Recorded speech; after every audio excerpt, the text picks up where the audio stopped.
is 6 p.m. I will call this meeting of the Washington Township School Board to order. We'll start with the pledge. Pledge allegiance To the flag of the United States of America and to the republic for which it stands, one nation, under God, indivisible, with liberty and justice for all.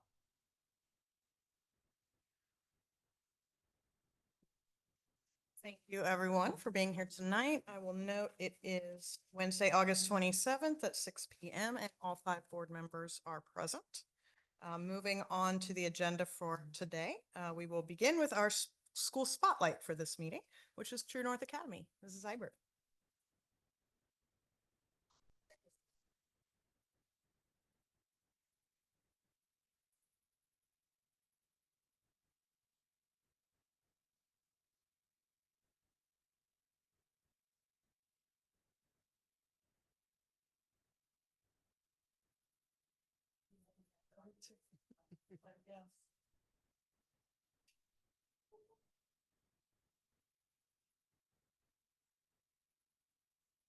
Thank you very much. Good evening, President Frey, members of the board, Dr. Taylor, Central Office leadership, and community members. I am Suzanne Seibert, the proud principal at True North Academy. It's an honor to be here this evening. Probably an exciting time to celebrate. So tonight, speaking of celebrations, we are going to start off with some celebrations. As you look here, we have staff, students, and school community. I really work to make clear that out our plan, you see evidence of great work we've been doing, but then also evidence of our new systems that we are in our speak. First, looking at our staff celebrations, I would like to acknowledge what are we doing to connect with students, with staff, with community members. Houses and hubs, events, clubs, study trips, and service opportunities. Our staff, they are working above and beyond and within and beyond to make sure that they are providing opportunities for students, for one another, for our community members to really connect. We talk a lot in our panorama survey down about that sense of belonging. These opportunities are providing our students and our staff not to be where we need to be, that sense of belonging, but to continue to develop this. Taking a look at challenging opportunities. We talk a lot about rigor. We've always talked about rigor and relevance at True North Academy, but looking at that challenge of that ongoing data-driven curriculum development, ongoing reflection and revision, looking at lifelong learners. First off, looking at that reflection and revision. Our social studies, our math, our English teachers, that core teacher-led instruction, they spend a lot of time with reflection, really looking at their curriculum and making sure that we're not just pushing kids through, but how deep can we go, how wide can we go, what can we do to start developing opportunities for those new diplomat skills, but then also developing that for the child, having that rigor and relevance, and really having those dynamic opportunities. I'll talk a little bit later about our 9th and 10th graders versus our 11th and 12th graders, but this is a great example of how we're able to go deeper through that reflection based on what we know that our qualitative data is showing, but also that quantitative data. And then looking at lifelong learning, looking at fellowship opportunities. Later, we're going to talk a little bit about our Simon Youth Foundation partnership. We have a teacher who's here with us tonight who's about to visit Georgia to visit another Simon Youth school.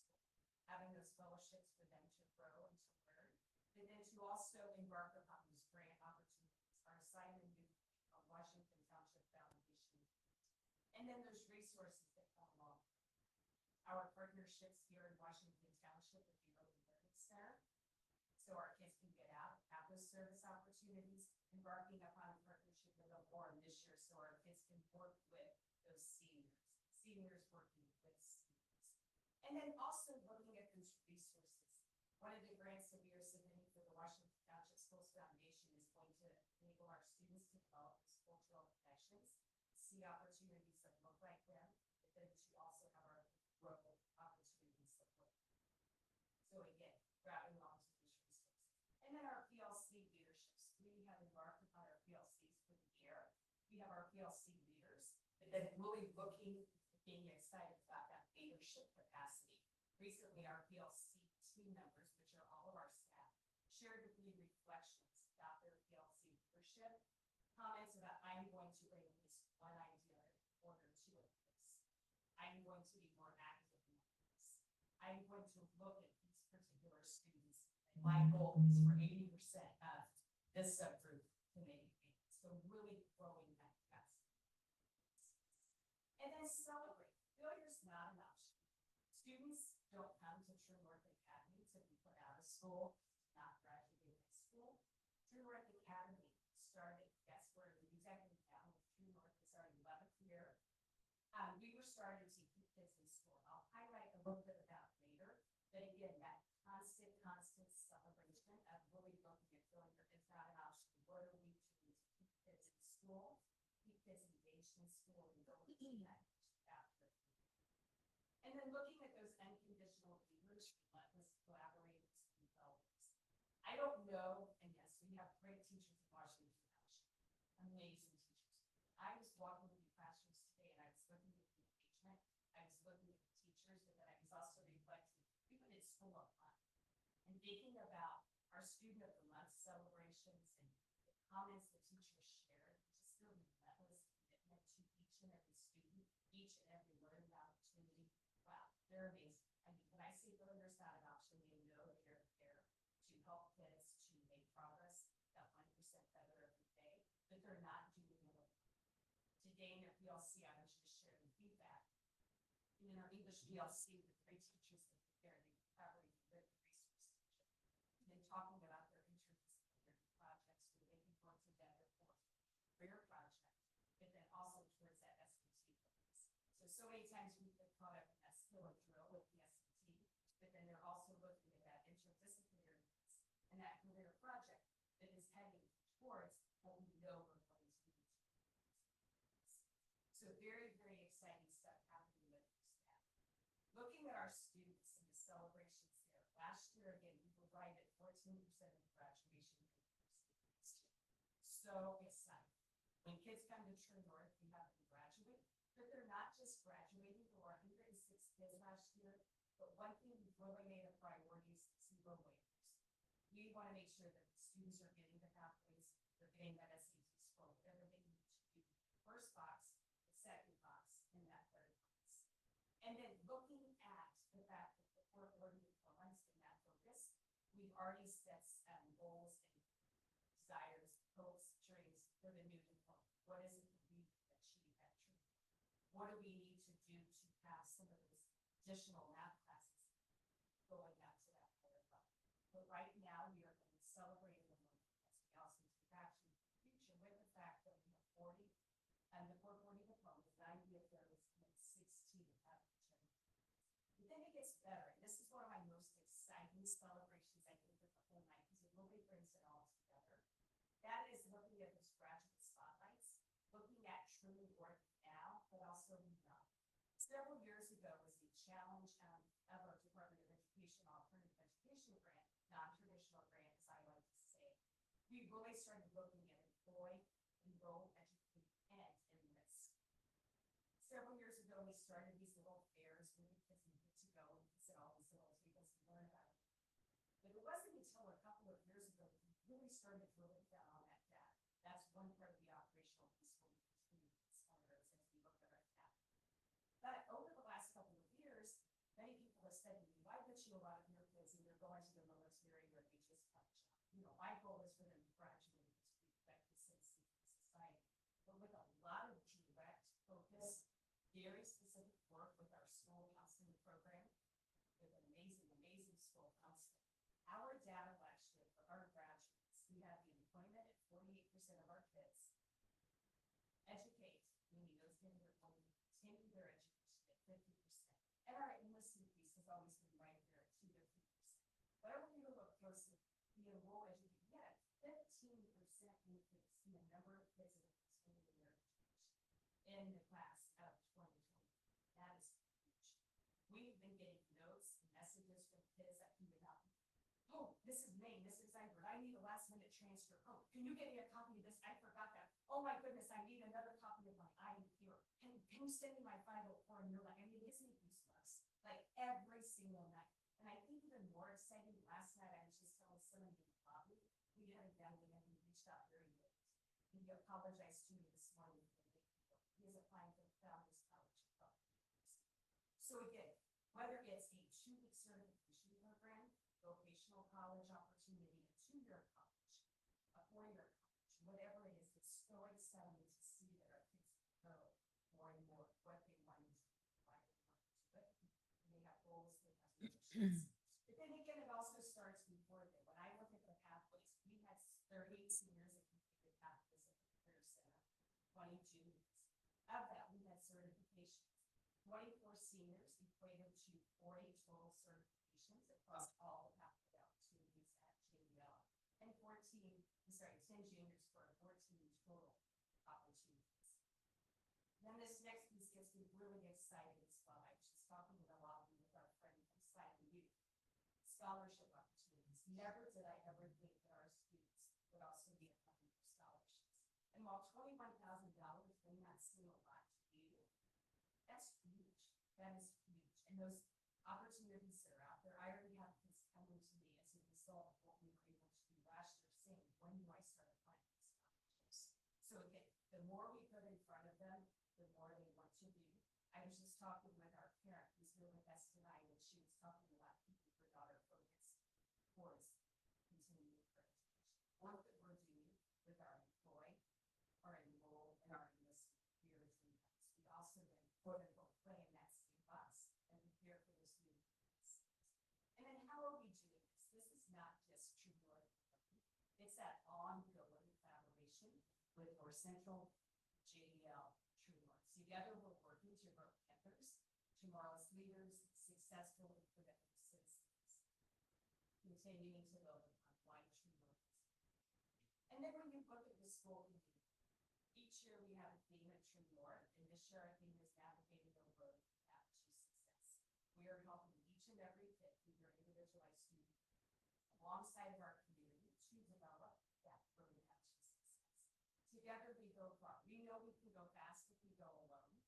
But again, through our houses, through our hubs, through our PLCs, through our collaboration, through our connection, we talk about connecting, collaborating, celebrating, challenging, all of that for the new PSP. That is what we're doing as we work together. And then making every day count. Not just Monday, not just Tuesday, not just Monday afternoon, but really looking at every day. And then making sure we're growing those partnerships for the whole child.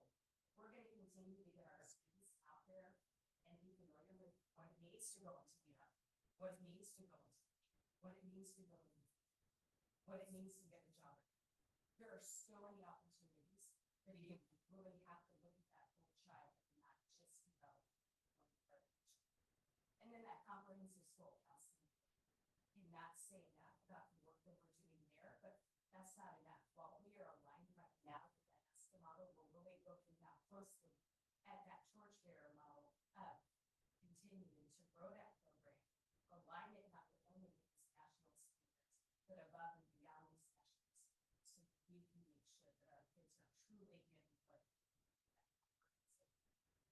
school life.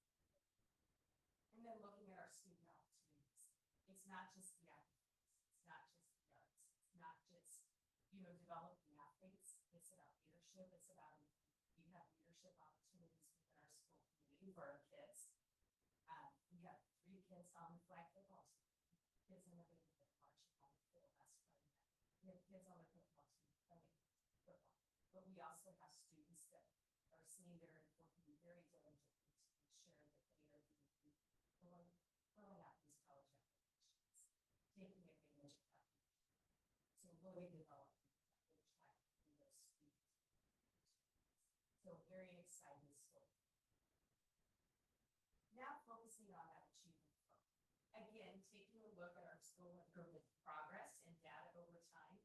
As I said, this is our 11th year. It's a new decade. It's our 11th graduating class. It's hard to believe.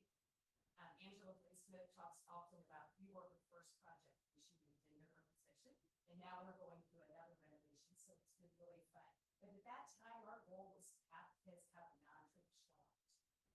Many people wanted to call it alternative, and still wanted to call that non-traditional opportunity. But as requirements changed, as changed, as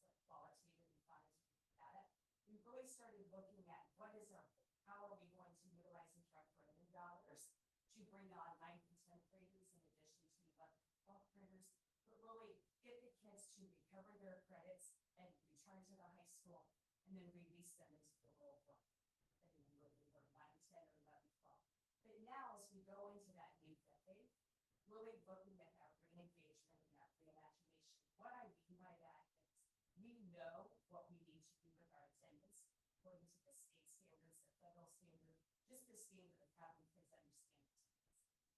Working to re-engage them, whatever that is, doing whatever they need, reimagining their education, not only on that ISP plan, but to making sure that it reflects it's a new decade. Making sure that we have that data-driven focus on graduation and encounters, 3Ds. Remembering that failure is not an option. Today I said we were restorative practice with a man and a teacher, and to see the outcome of that is very so powerful to hear the kid, see what he put on paper, but to see the action at the end. We expect ourselves to respond in those situations, but to see the kids watch the kid really working with what we're doing to grow them in the moment, but how will we apply it? But again, working with people. Looking at our practices for progress monitor, blended learning. At True North, we're not just in it.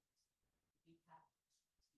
So our kids are in teacher-led opportunities, as well as in those opportunities that our communities, campus, and mental. And then supporting our 16As. We have students that we work with, that one of our teachers at True North works directly with, that are coming from North Central, that are on a virtual education. Well, we're not just putting them out there. She is supporting them. She is guiding them. She's within and beyond. And then again, saving lives, keeping students engaged, and ultimately learning that it's True North is that opportunity. And that it is more than a high school diploma. Looking at those learners that we talk about in our PSP, looking at those learners being many times people say to me, what does that look like? How many credits are your kids earned? And our kids come to us all over. We have some kids coming to us with 9 credits, 15 credits, 25 credits, 35. Last year alone, 2009, 25 credits. And that's across all curriculum, English, math, social studies, and things. And again, our students are working to achieve more. We talked a little bit about the fact that we have scholarships, but our kids are also getting fully employed. And I think one of the exciting pieces that I was reflecting with Mrs. Van David, our school counselor, about this is our student commitment to recovery experience. Many of them will come to us and they say, you know what, I really messed up. I got this. That time in my schedule, what do I need to do to make that? What class can I take? What can I do? Because I know to apply to college. I learn from you. And that's not talk that we typically have in the school setting. To see those conversations happening, great recovery. And then again, going back to that whole process, 440 diplomas versus the general backfill diplomas. And then our kids are human beings as well. They're compassionate. They are working to earn those points in the new houses and adults. But last year we had 501 random absences. So again, how are we developing for students? Lifelong things. And then again, looking at our goal progress, I cannot say enough about our trifecta. And when I say trifecta, I'm talking about diagram, trying funds, working collectively, collaboratively to support our future. As we looked at the class of 2026, how can we all work collectively now and beyond to best meet? That's just a huge celebration of all. But we're not done. We're still growing. Taking a look at those opportunities that are for continuing. We know we have to remain assigned. So get us out there in front of what does MTSS look like in True North? I've done MTSS and RTII in the traditional setting at Flora and a traditional setting before me. But we're different. We are already part of that MTSS process, but we still need to meet our process. What does that look like? Growing that to support. Working to proactively prepare for that new diploma. I don't want to wait until the last. We've been successful with the 3 weeks because of one. What can we do now? Maximizing our new space. Thank you to the referendum. We have a brand new cafeteria where our kids are not just going to eat. sit on top of each other and to have a great meal, that they can spread out, they can socialize, they can enjoy an amazing cafeteria. They have passions that have been put tools and resources. They're not doing that, we're really maximizing this space. Really looking at the right size of things, that those are opportunities for you know, growth. Also responding to the academic, social, emotional, and traditional, non-traditional needs in that non-traditional setting. What are we doing to support our students, to support the child? And then really diving deeper, we have a lot of talk about our 9% grades. What does 9% grade look like at True North? What does it need to look like for them to go back and be prepared to go back to that school? But then again, what are we doing with our 11th and 12th grades to not only recover credits, but really have them ready? That goes back to maximizing our partnerships, and this is for child through 3 Ps. I know we talk about that a lot, but that's where that point seeds. Homeless seals are reflective of that. What are we doing now? What are we doing? And then continuing to grow our practice and opportunities to rigor and relevance classes. We're already talking right now. We started a new class this year as a result of our JAC program ending. We were able to start a career exploration class that our kids completed over several semesters. And so as a result of that, while it's not the JAC program, it's another class in college. So what other classes can we offer? And then what other employment opportunities, services, clubs, parent opportunities, student and staff voice. I think that student and staff voice is something to examine. It's been fun to see our students along that student leadership team say to our school council, when are those meetings going to start? When are we going to do elections? When are we going to do? But then also our staff, hearing what they have to say and feedback that is shared. The same thing with community members. What have they said? We had an amazing back to school night last week, one of the best ones we've ever had. But just the following and what they want to do for that outreach they have, not only me to them, but to me as well. So very, very exciting. And then, like I said, our school counseling program, we are working now not to only be that's what the parents are, but to go to that next level, applying for that fortune. There are like opportunity at the Department of Education that will help us to elevate what we're doing at True North and Mercy to best meet these needs.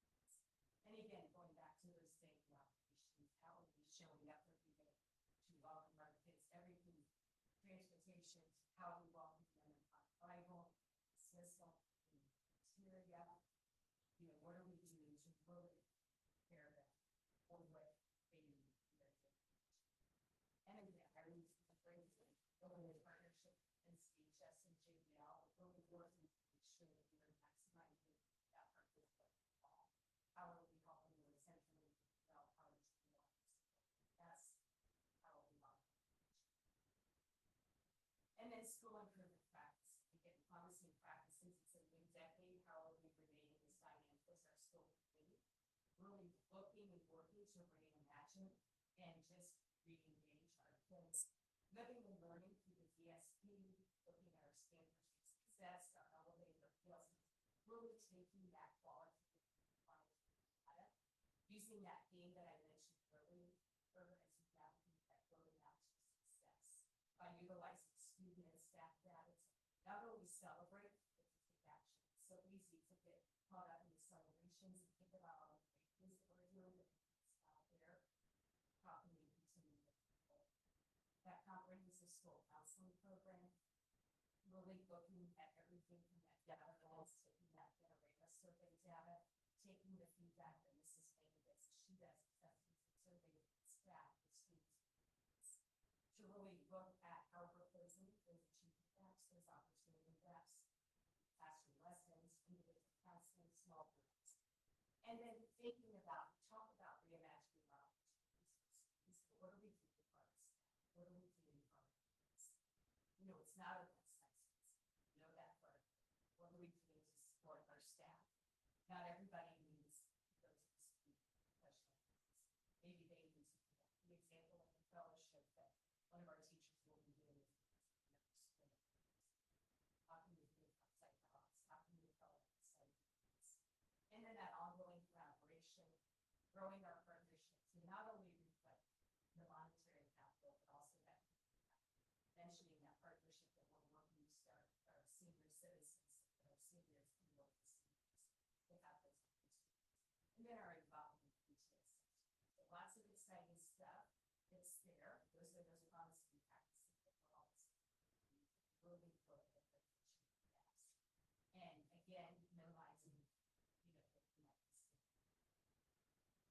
special recognitions. We know we can't do this alone. We know that it takes a community to, raise our children, to raise our community. One another. So we are very, very fortunate at Trimmer Academy, and I'm very fortunate this evening to have some very special people. So I'm going to start first with our students. Third, the first of you. Jackson is here with us tonight, and I'm sorry, sir, he's a member of our nursing for JROTC, but Jackson is so much more than just a student of Trimmer. Come on up to Jackson. He is that member of the JROTC. Many people have probably seen him out and about in the community. He was vlogging last Friday night. Last year at Great North Run, he was there, delivering the colors, presenting the colors. My apologies. But then also last year, he was one of our students who represented True North Academy in Washington Township Schools on our first close-up trip to Washington D.C. for the site. So Jackson's all over the place and doing great things each and every day. A couple weeks ago in the hall, we saw something. You've seen that scene. Wow, but again, in the books, out of the books, within the passion, beyond the passion. In the instance of Washington D.C., as travel last year. So thank you, Jackson, for all the things.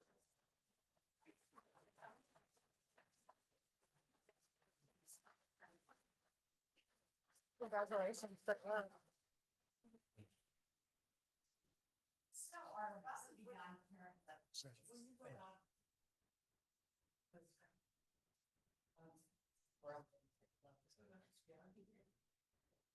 Sorry.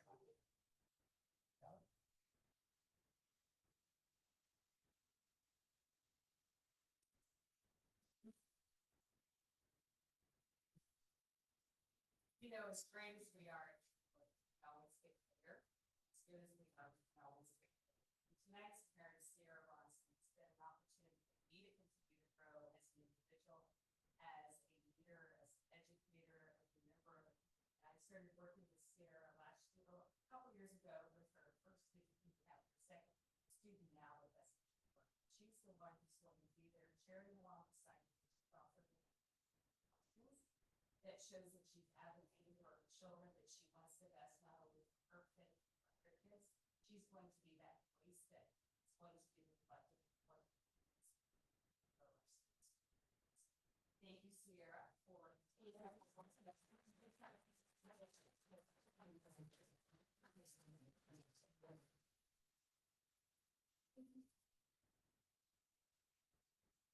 we always need to get her heart. She's the right question.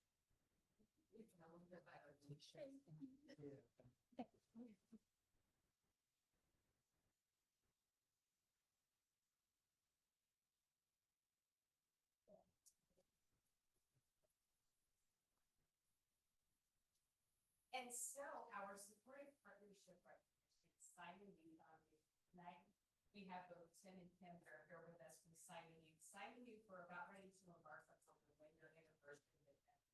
As they came to a volunteer recognition last spring, and on the spot, I was asked to say a few words about them. I think what highlights most is their commitment to developing our youth, to really eliminating the opportunities for a student to drop out of high school, for a student not to be successful. But they're not just about students, they're about staff. When I think about the overall mission that I say for Simon Youth, it's developing that capacity of our students and of our staff.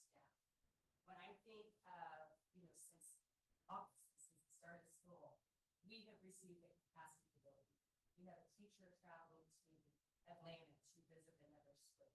We have a group of 4 students and an adult, a teacher traveling to do the civil rights journey here in a couple of months. We have had scholarships. Again, they are committed to those opportunities that are going to keep our students, our staff engaged in really having the most robust educational opportunities.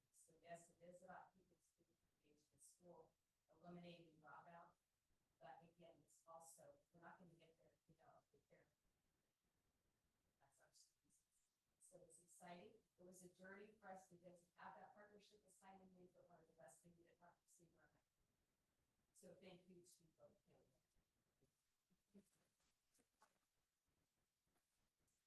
Thank you so much for your support.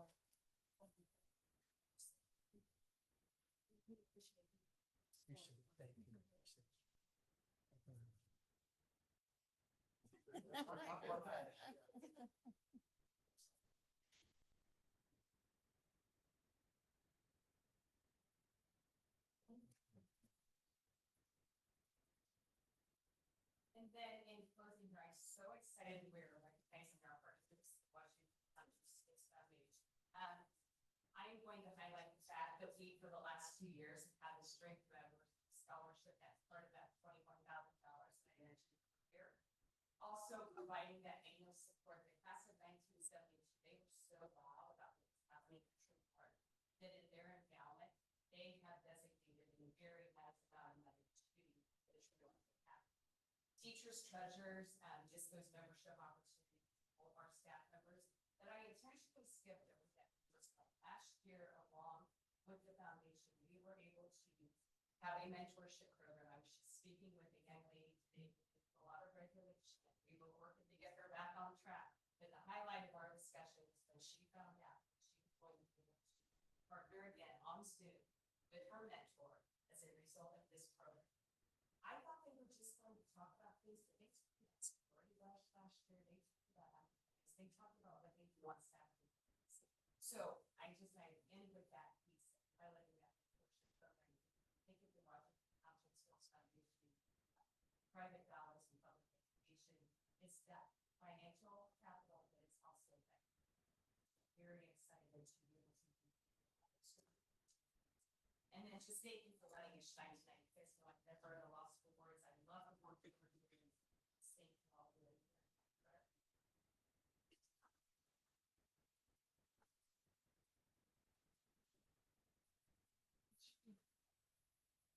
Thank you so much, Mrs. Ibert. Always great to hear what's going on over at True North, and congratulations to our award recipients. Next item on the agenda would be superintendent's announcements. Dr. Taylor. Thank you, President Fry. Good evening, board members. Good evening, Washington Township School community. I have first up legislative updates. Following each legislative session, the IDOE begins implementing newly enacted legislation that impacts our K-12 system here. And so this includes developing guidance for our schools that we use as a reference in partnership with legal counsel to enact and ensure compliance with those. And I always find this to be a useful resource and thought the board could benefit as well as you engage in conversations with constituents relative to legislation. Next up, our Spark conference is approaching quickly. And so I invite the board to attend on our first e-learning day of the school year. That's September 17th. There's a promotional video linked there that will give you a little bit more context into this professional learning event. Probably my favorite aspect when we do something like this in the district is we get to showcase our own educators. And there's just a different level of credibility when it's people who are living what they're preaching in your own district to learn from them. And so even though we do have some professional partners and experts coming to present, large part of this conference for our staff will be led by our teachers, our counselors, our administrators, our executive leaders, et cetera. So I'm super excited to be a participant and learn during it. But that is for, again, teachers, student service representatives, administrators, and classified instructional assistants as well. So a full day of dynamic professional learning. And just a special kudos to our teaching and learning team. Always takes a ton of work to put that together. Another beautiful thing about Spark is it's all aligned to our district strategic plan. So super excited for that. And then speaking of strategic plan, we had our first full day implementation meeting yesterday with our partners in education elements, and Ms. Horth Kruger is our board liaison and was able to participate in that. And that day was all about just what does implementation mean? And let's really get kind of organized and understand what it's going to take to really start a successful implementation plan for these first 90 days. And so we learned some things about tactical meetings, which caught my interest, a short little 15-minute tactical meeting, which I don't think I've had in my experience in Washington Township. So we're going to try for that. But we learned a lot and are looking forward to proceeding there. And linked in there is a project calendar, so you get an idea of how we're getting organized to focus on implementation now that we've designed and that we've launched. And then finally, I have to do it. I have to celebrate North Central football from last night. I think more than just the victory, it was a win for the community. I love the fact that our student section was as packed as I think I've ever seen it. It was a beautiful evening with a huge community turnout. And oh yeah, we had some great football on the field as well. So congratulations to Coach Kofer and really all of North Central, because that was a win for North Central High School and our community last Friday night. And good luck to them this Friday with another home game. So that concludes my soup announcements for this evening. Thank you, Dr. Taylor. Mhm. The next item on the agenda is comments from the public. We did not have anyone sign in, but was there anyone here wanting to address the board tonight? All right, seeing none, I'll close that agenda item and move on to the approval of the consent agenda. Dr. Kaiser. President Fry, members of the board, I recommend the consent agenda for this meeting. Consent agenda includes approval of minutes of the August 13th, 2025 regular meeting, approval of one payroll calculation summary report, claims docket in the amount of $7,913,656.06, a special personnel item in accordance with Indiana Code 20-26-5-11.2, a human resources report containing classified personnel with 17 new hires, 7 resignations, and 3 leaves, a certified personnel report with 4 new appointments, 1 resignation, and 1 maternity, child rearing, or adoptive leave. There are 3 non-competitive grants, gifts, or donations to present for board approval. The submission of the FFY 25-26 high ability grant in the amount of $96,575, 2025 to 2027 Title III non-competitive federal grant allocation in the amount of $327,814, and the 2025 to 2027 Title III non-competitive federal immigrant influx allocation in the amount of $23,000, $323,351.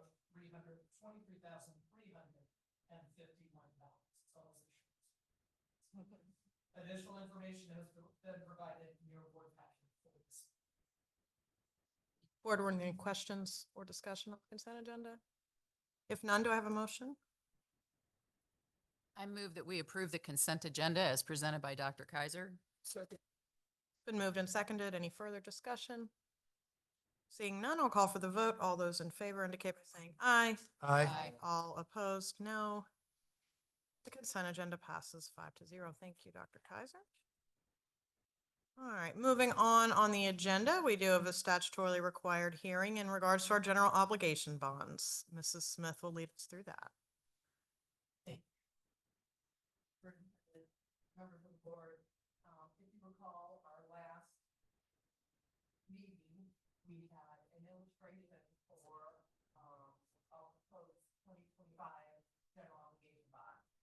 Part of that process was asking for the board to move forward with that and approve publishing a notice to taxpayers for a public hearing this evening. So this evening we have 4 different items. First one is to hold that public hearing, where I'll ask the board president to close that board hearing. And because of Indiana code, before it's financed anything that's over $1 million to build, repair, or alter school facility, we must hold this public hearing, at which the explanation of the potential values and the project consideration will be given. The hearing is open to the public comment. And after we close that public hearing, then we have 3 exhibits, resolutions for action items. So at this time, I would ask the board president to open the public hearing to see if we have any to be. If not, or afterwards, I would ask Thank you, Mrs. Smith. I hereby call to order the public hearing regarding the 2025 general obligation bonds for regular debt service as published. As part of that public hearing, we do open it to public comment. So I am calling for any public comment on the 2025 general obligation bonds. I do not see any. Therefore, I will call the public hearing to a close and turn it over to Mrs. Smith for the resolutions. First resolution is what we call a project resolution, Exhibit A, for packet. And after, the public hearing has been closed, then, we talk about the project resolution like we did, summarizing from last board meeting. So our customary usage of the 2025 general obligation bond would be for our general larger repair needs, such as roofing, paving, those types of items that are above and beyond what we have in our regular operating fund. So you will see that in your board packet. This resolution established the estimated cost of the project, any kind of tax impact, and then timing of the impact. So this project resolution is a total for the general obligation bond of $5.5 million. You have to approve the project resolution as presented and attached to the board. Are there any questions from the board specific to the project resolution? If no questions, do I have a motion? Move to approve Exhibit A of the 2025 general obligation project resolution as presented by Mrs. Smith. I'll second. It's been moved and seconded. Any further discussion? Seeing none, I'll call for the vote. All in favor, indicate by aye. Aye. All opposed, no. The ayes have it 5-0. That resolution has passed. Mrs. Smith? Very much. The next resolution you have in your board packet is called, the P, and that is unpaid bond resolution. This resolution establishes the maximum amount to be borrowed, the term of the repayment, and interest rate, tax rate that's allowed, and all respect general obligation bond. As a reminder, this amount, is about $5.5 million, and it's over, 5 years and 4 months. We would ask for the board's approval of this preliminary bond resolution. as such. Board questions on the preliminary bond resolution? Seeing none, I'll take a motion. Move to approve Exhibit B of the 2025 general obligation preliminary bond resolution as presented by Mrs. Smith. Second. It's been moved and seconded. Any further discussion? Seeing none, I'll call for the vote. All those in favor indicate by saying aye. All opposed, no. The motion passes 5-0. And the last resolution of the night. Just wanted to add, if I'd like to, indicate that, to remind the board and community that by issuance of the 2025 general obligation bond, it does not raise tax rates. So this, falls in line where a different, debt is falling off and this is going in place, so this is no raise. We appreciate that, Mrs. Smith. And trust me, if it had been, we would have asked you a lot more questions. So the last one is Exhibit C, and this is, a declaration of official intent to reimburse expenses. And what this does is gives the, Washington County the authority to go ahead and pay for issuance prices, such as publication, those different steps we have to take before the bonds are sold and closed. So this allows us to get reimbursed once those proceeds are distributed to the. So we would ask for the board's approval of this resolution, for additional reimbursement expenditures. Board, any questions on the resolution for expense reimbursement? Seeing none, do I have a motion? Move to approve Exhibit C of the 2025 general obligation declaration of intent to reimburse expenses resolution as presented by Mrs. Smith. I'll second. It's been moved and seconded. Any further discussion? Seeing none, I'll call for the vote. All those in favor indicate by saying aye. Opposed, no. The ayes have it 5-0. I believe that concludes the general obligation bond project hearing. All right, so I will close that. Okay, the next item, Mrs. Smith, actually I have a question for you as our expert on this.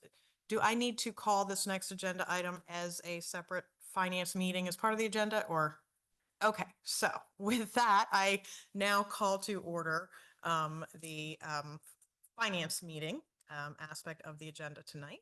And I'll let Ms. Smith tell us what we have to do at this finance meeting. What I do is a demonstration of the 2026 budget preparation. So this is your workshop that we do for the board and for the public. And then later on, the agenda is a summarization of this workshop and the legal aspects that we must take. So the fun begins. We've been preparing this since May of 2025. So our busiest time is May through actually October, November.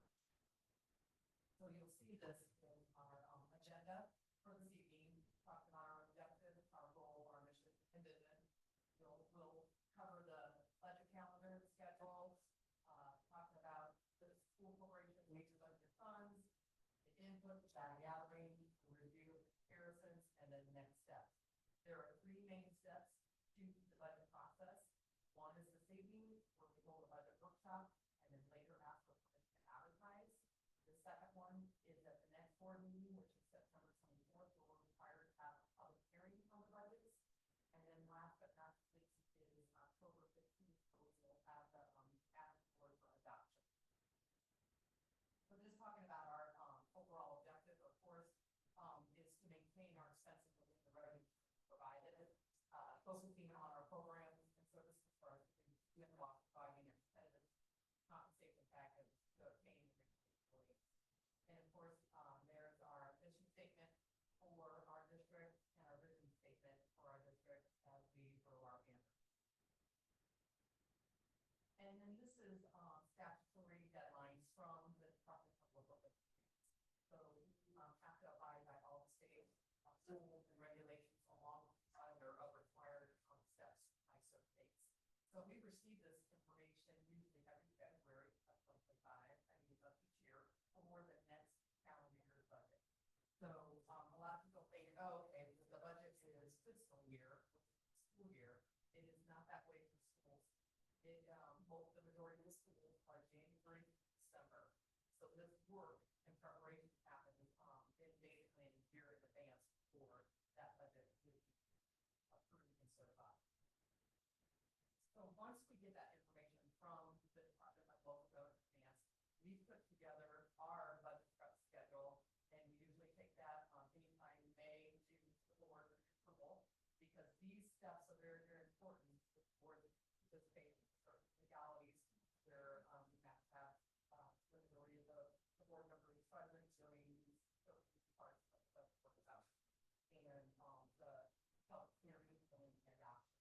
So we work backwards from that calendar of the DLGF, and then we create our regular schedule so that we can community knows the work. So of course, we are a school corporation. We're abided by the public funds for tax-based accounting.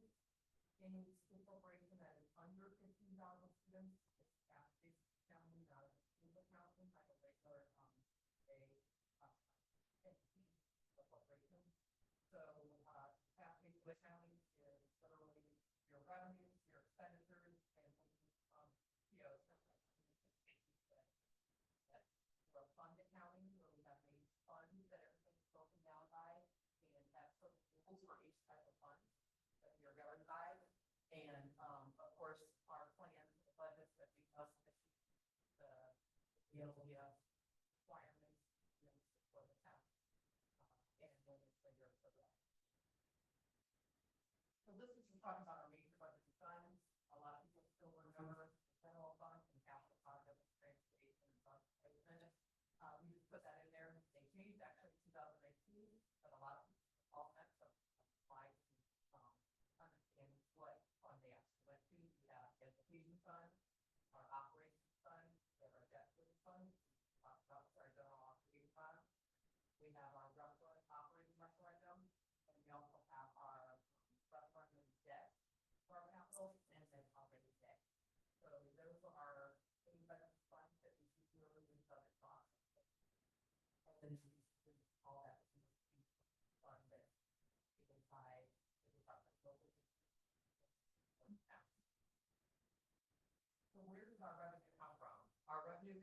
two major buckets. One is the state tuition, our major grant, to our average daily members of our tuition program. That money goes into our education fund. Then we have our local property taxes and other miscellaneous that are for our other funds outside of our, and then different types of expenditures that are allowed.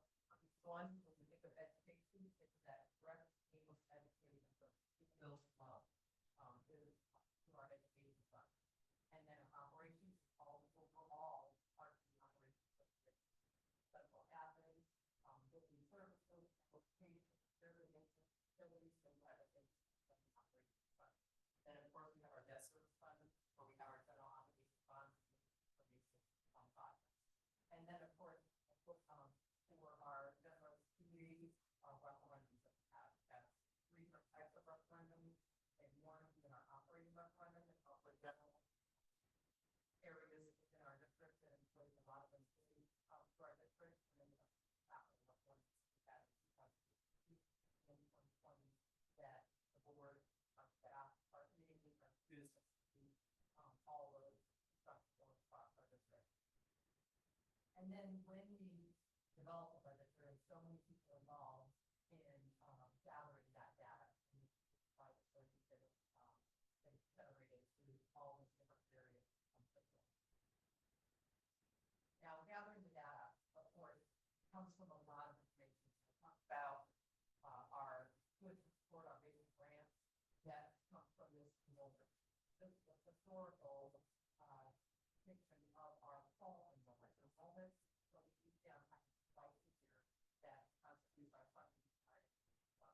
And this is our history of our enrollment. And you'll see there where the color graph shows it very well where it went down, and that was right at the COVID, where and then as soon as we got back to hard work again, our students started back on it. And you'll see that rise. Mrs. Smith, can I stop you for a second? How did we have 0.51 and 0.4? Did we cut some students up? Yeah, we just think part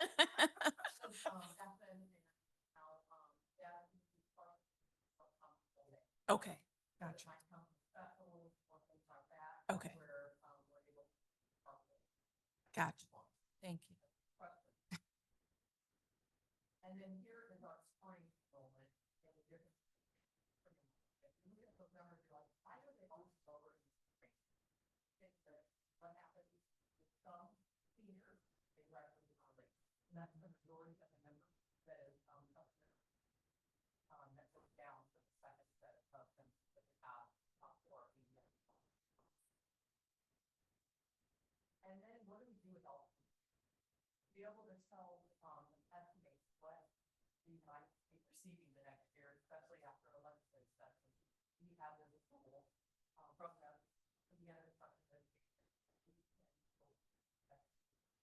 So with this estimation, we put in our approximate average savings, and then it spits out the numbers of approximate estimate number of what we face with that next. So that's what I run every year when I develop this budget. So I can estimate our revenue, our education fund. And just a reminder that things carry out. And with the last legislative session, they included curriculum material in the funding formula. I'll explain that. You used to get a funding formula in one bucket, every month. And then we use once a year as curriculum disbursement. That curriculum material has had that has been rolled one time in the funding formula. So that's what I wanted to make sure that the public understood. That $2.4 million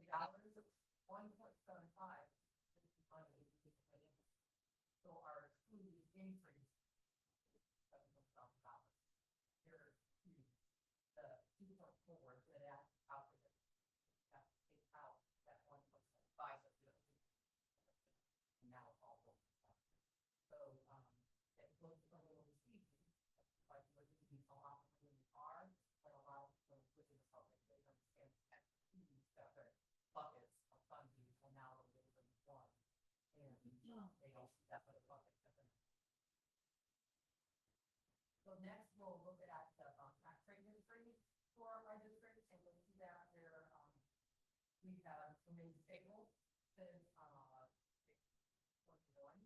and that is when the other capital referendum and we are on. We see that as a goal to try to capture people for our community, and we see those numbers there. Then next, you'll see our certified net assessed valuation. When people receive the property tax, it is a calculation of tax rate times their assessed valuation for the home. And you'll see the history there, of all the increases we've had throughout the year. Of course, 2023, everyone experienced that high, assessed valuation increase, kind of leveled out in 2024. 2025, we've had, minimal increase, and for 2026, and it's still pretty like those, we were anticipating more of a flat line in the year like we did in 2024. Lo and behold, the state average is 5 and purchasing 6. So that's surprising. I mean, it's good, there's an increase in our value and things like that, but just wanted to point that out there. So when people are looking at the top price, so we might contact you or administrators and say, please make my taxes go up. That's why I really like these slides to show the tax rate for our schools, but then your that valuation goes up. Sometimes that is taxes depending on your area, tax caps, and a lot of other things. Some for that. Now we're going to go through the comparison. So our education fund, our revenue, you'll see here, our what we had for our certified budget order, and then what was in our advertising this year, for. And if you remember, when we're doing the budgets, we use estimates from the state. So like I said, the estimates from the state. So after the county and the state certified this number, then we get certified budget number. You will see that when the speak before, and you'll see our increase a lot more than you see in the past. So all that $2 million added in there. And then this breaks it out, all the expenses for the education funds, in a scope of by which the option. So looking at our salaries and benefits, there that is 90% of our education budget, with all of our teachers, our staff, building level. So that's coming out to heavy in salaries and benefits. And then there's out other options. And then this is just a total comparison. It was at 2025 certified budget order. Here's what we're advertising. Here's now what we will advertise for 2026. And then you can see our assessed valuation, that increase. And then of course our education fund is not a tax, property tax fund. That's our down to the market versus no levy, property tax there, or. And then next we'll look for our operating referendum fund. This is a tax fund. It's a tax property tax fund. It's a fund community and not for the approval. They don't 20, 5 cents on a flat tax rate. Their home, and that's how we get the revenue in this fund. Property tax and other miscellaneous taxes. Differences from budget order, and then what we're advertising. And then the same thing here with our expenditures. And basically like our education fund, the majority of our operating referendum fund is balanced. Way over 300 increase with our operating referendum fund. At and here's comparison for that. And then there we have a flat tax rate. However, if anything, we advertise it a little higher than the regular tax rate, our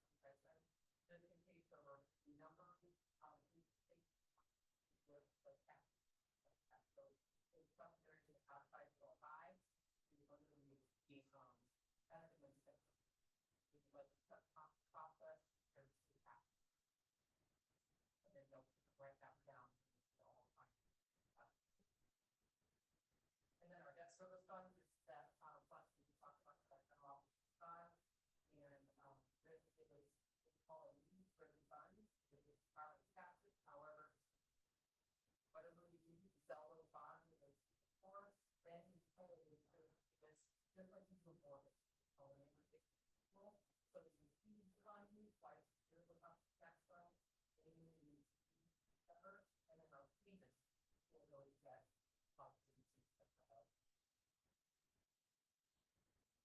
And then there's of actually our debt and how it's spread out the years that building out. And it's constant. And then here's our report for our budget, the money that we're advertising with our records.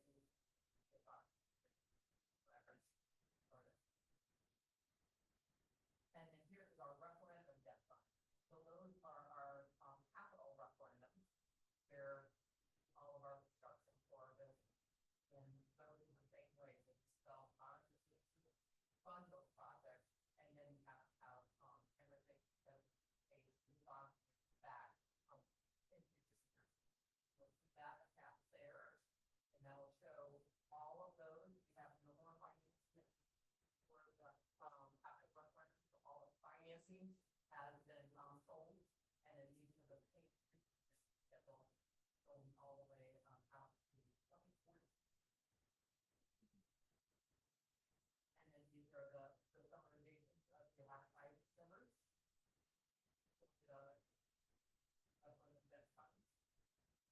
And then here is our operations fund. So our operations is our other main fund outside of this that we talked about. And this is our property and revenue fund. So that is another reason why all they cannot have the debt fund. So we can use smaller projects for our operations fund, but it does have a maximum fund. Of 5 projects like that for the fund and for sidewalk. So this is what we received from the Department of Public Flood Facility cost flooding for our operations fund. So that we get from them. And then you also usually get a certain breaker impact history report. As you see over there on the right, so with all the legislative changes, they have not released that number. And this supplemental report, we have received on another area in Gateway when I'm doing the budget, where they put approximately $28 million. I heard they did that wrong. They do not have the number yet. That's why I wanted to express that when that does come out, I will put them on the board, but deal with that process. They have not really set the pilot station. So yeah. So here's the breakdown by object for the operations fund, and you'll see the mixture there, all the way from salary and benefits to utilities, supplies, and other things that go through the operations. And also there's the service budget and the levies actually generated that fund. And then part of the later on as people capital costs, they were required to do a 3-year capital cost plan every year. So it's just a plan that we put in place of anything that we're doing through the operations fund only, that we live on this to be transparent to our public when we might be spending out of our operations fund. So you'll see general things on here, customary things that you might have right on storm, furniture replacement, all those types of things. Anything over $10,000 that we can have the operations goes on report. And it has another section to it of any major projects that we would pay out of the operating fund over $10,000. So you look at those out the things there, window replacement, roof replacement, all those federalized things that we might take out of the operating fund. That doesn't mean we have to. So this is the opportunity that if you have the funds available,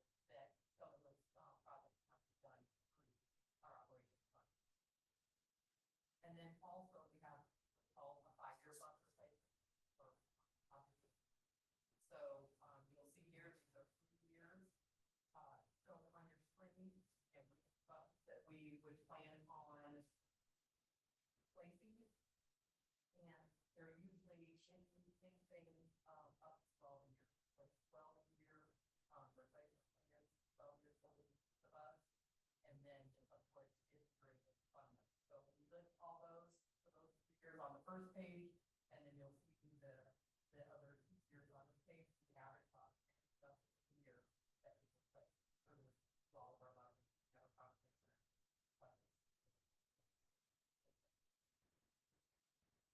And now our next steps. So of course, when we're doing all these, there are inputs that have to do in the gateway sites. So those are the transparent gateway sites for colors. I'm going to do all these configuring that I do for on for now. And then we have outputs that we will add later, so we're ask them to approve. And then it's also posted on the gateway. We submit it to the gateway, the website for public, and also put it on our business website. That's how we all of our stuff for our budget here.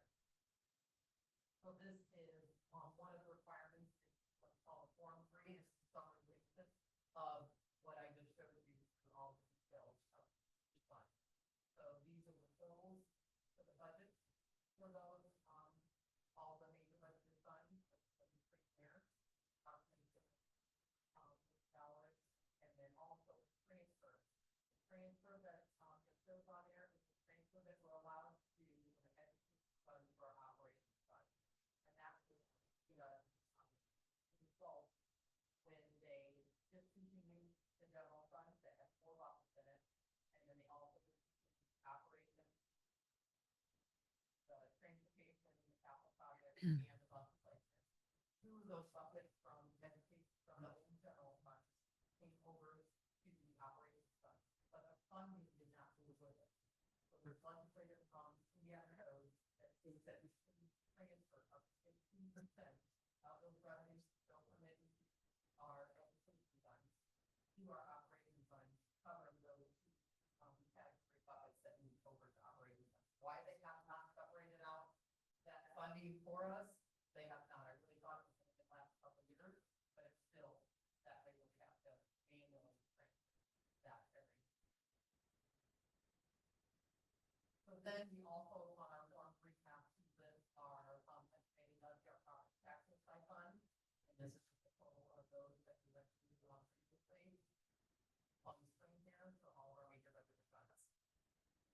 And then our next steps are to ask us to advertise.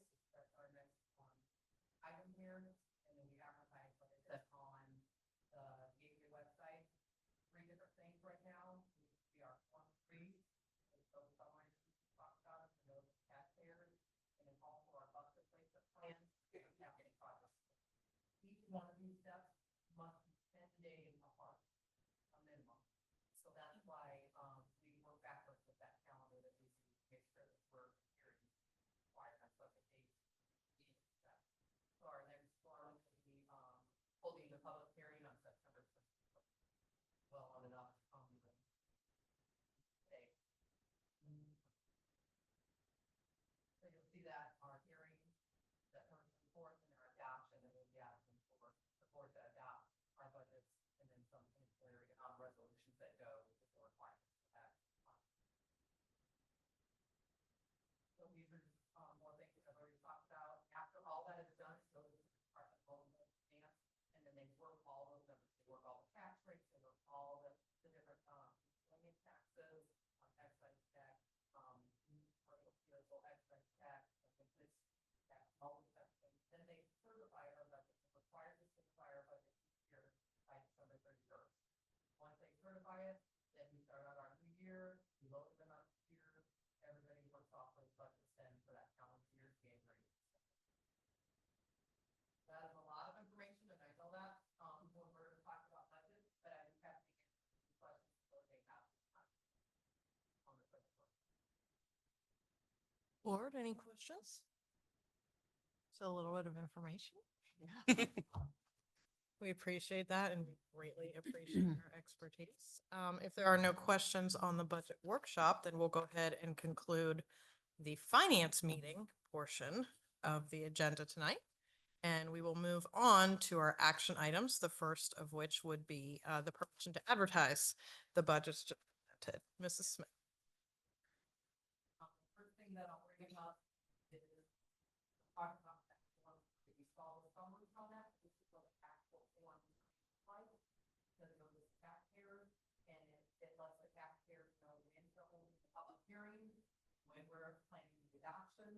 And then all those, summarization of numbers that we talked about, the budget estimate for each one of the major budget funds, and also estimated, property tax levy, and also have our. Okay, so this is right now. Remember, all these, estimated levies, they work those and then, bring them to actual, those taxes all calculated. So I would ask the board to, approve the permission to advertise this Form 3 as presented.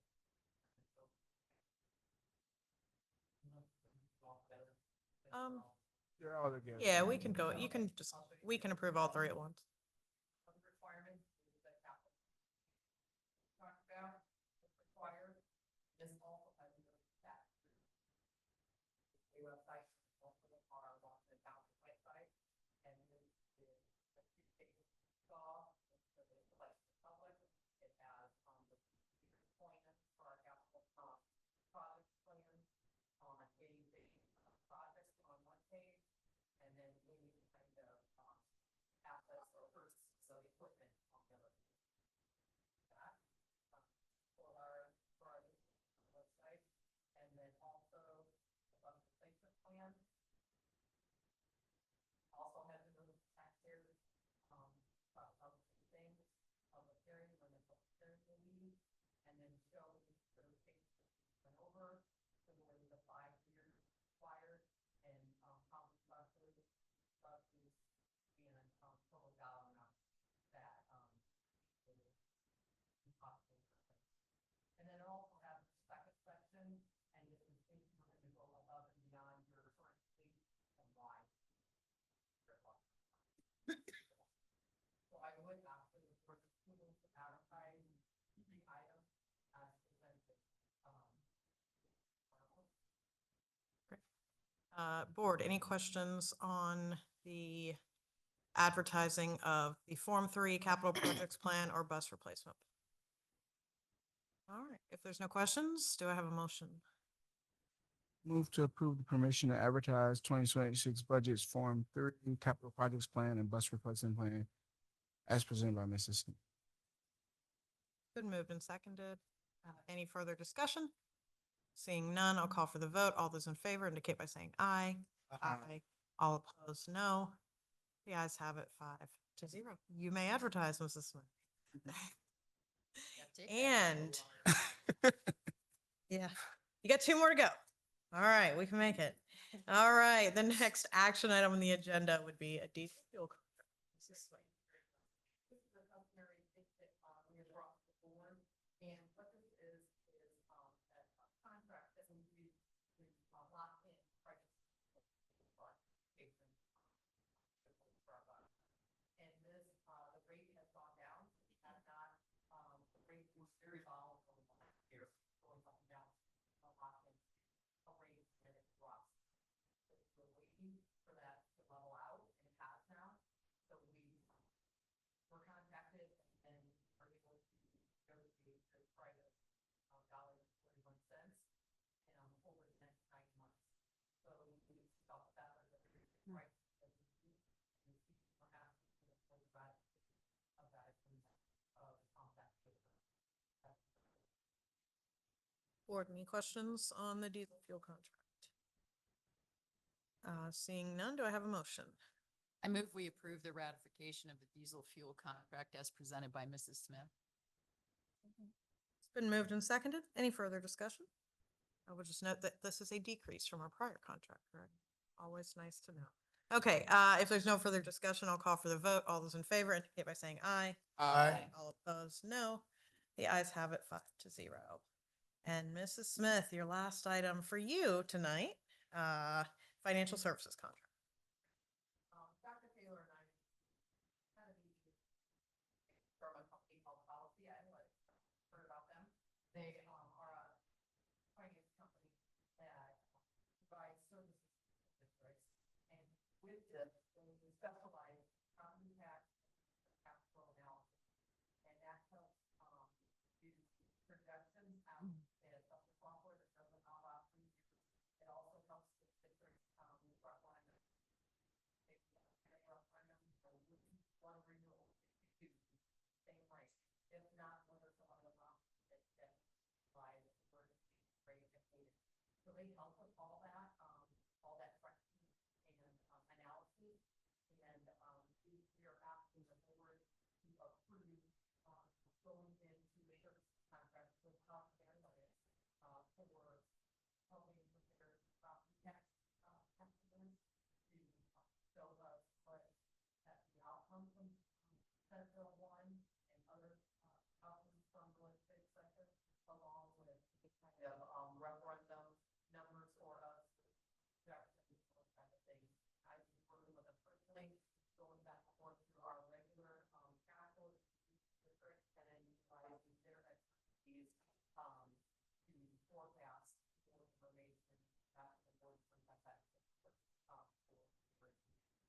so we are asking this analytics as presented. Board, any questions? Seeing none, do I have a motion? Move to approve the financial services contract policy analytics as presented by Mrs. Smith. Second. Been moved and seconded. Any further discussion? Seeing, I'll just say as a point of discussion, I do appreciate you and Dr. Taylor finding this because obviously we've already talked about, the public's heard about the impacts of SB 1.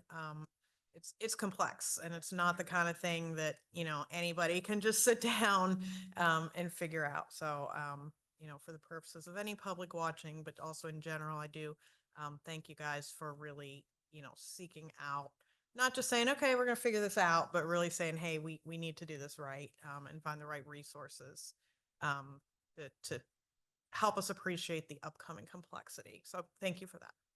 So with that, I will call for the vote. All those in favor indicate by saying aye. Aye. All those opposed, no. The ayes have it. It's approved 5-0. Thank you. Mrs. Smith, you may sit down.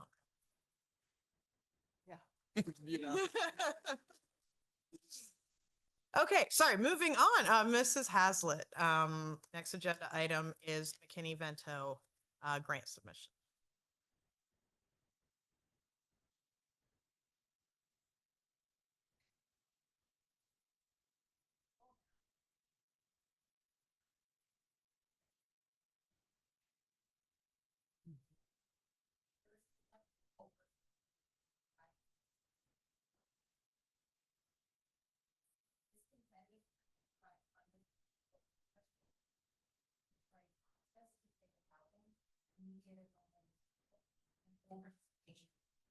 Awards are budget and funding availability, and this year guidance for funding.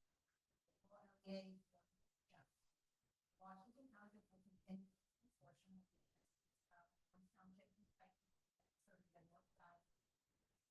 This collaboration with parties.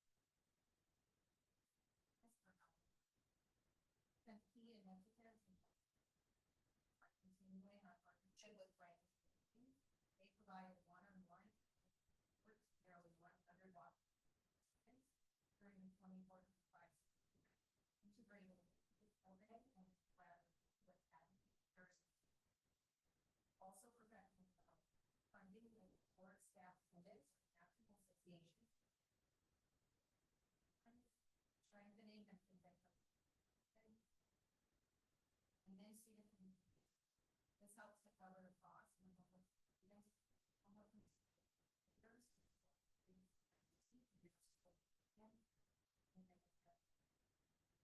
and then 2425, the consortium identified over 1,300 we had 5 years, 5 increase from the previous. Most 70% were doubled up, over 10% stayed in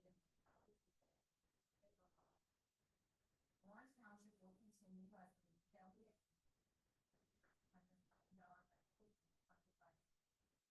the grant application will be September 1st. Just to give you a little more context for how these facilities, it's like in Washington, English often double up due to job loss, ill eviction, ethnic. Some stay in hotels, shelters, live without parental support, temporary shelter, labor. Workers and others in services and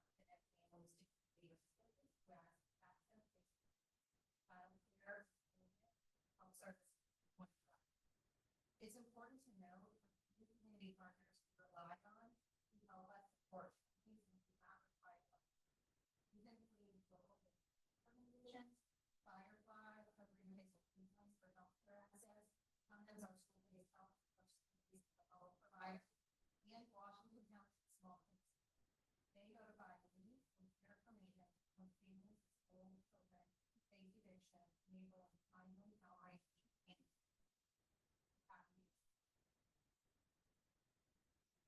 Board, any questions? Seeing none, do I have a motion? Move to approve the 2025-2026 McKinney Vento Homeless Education Grant Submission. It's been moved and seconded. Any further discussion, board?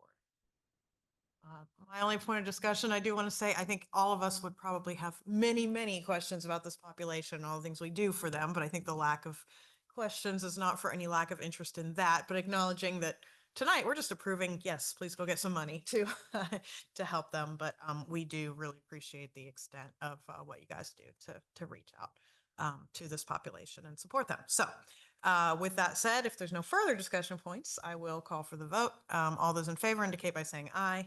Aye. All those opposed, no. The ayes have it 5-0. Thank you, Ms. Next item is Dr. Seaver, SAT Student Success Boot Camp.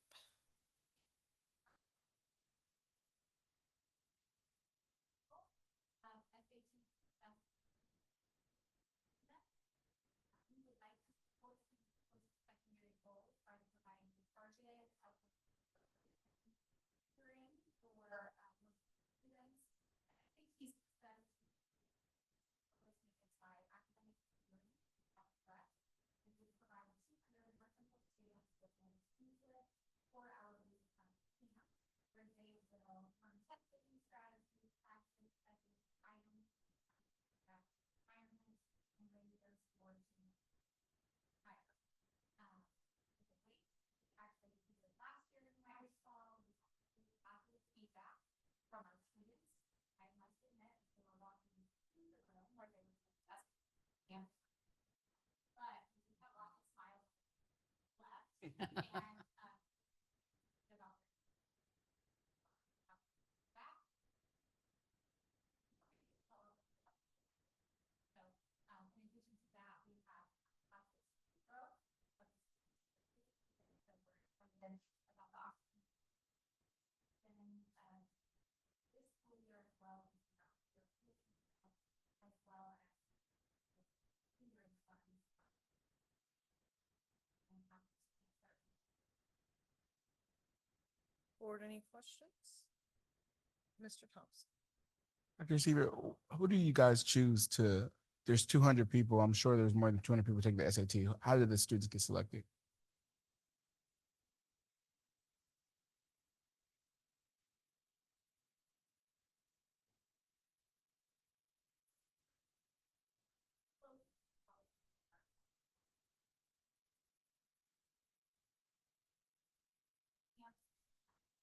And this really gives us and then additional with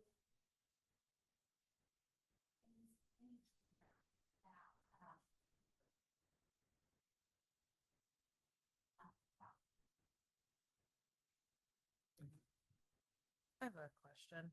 I know this is just the second year. And by the way, the statistics you shared in the board documents in terms of the differences in scores for those who did it and did not is very impressive. But since we are essentially contracting with an external company, this tutoring and test prep company, have you looked at or are you considering maybe in the future, is there an opportunity to perhaps pay our own teachers a stipend to do this?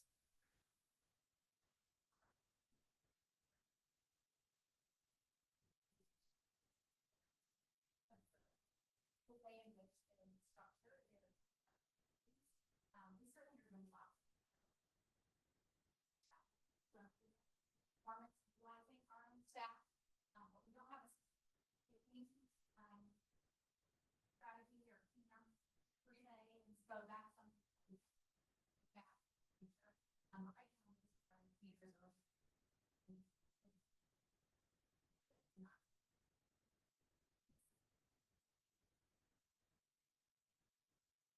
Fair answer. Teachers are focused on not teaching to the test. I like that answer. Okay, thank you for that. And then I'm sorry, one other question. Do these take place during the school day, after school? Okay. Okay, those are all my questions. If there's no other questions, I'll entertain a motion. Move to approve the SAPC student boot camp agreement as presented by Dr. C. I'll second. It's been moved and seconded. Any further discussion? Seeing none, I'll call for the vote. All in favor indicate by saying aye. Aye. All opposed, no. The ayes have it 5-0. Thank you, Dr. Seaver.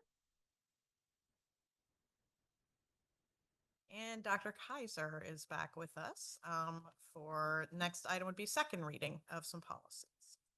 Dr. Taylor, President Prime, Board, I come to you with second reading of several policies for review. Specifically, the following was a revised policy for C225, parental access to instructional materials and surveys, revised in alignment with Code 20-30-5-17.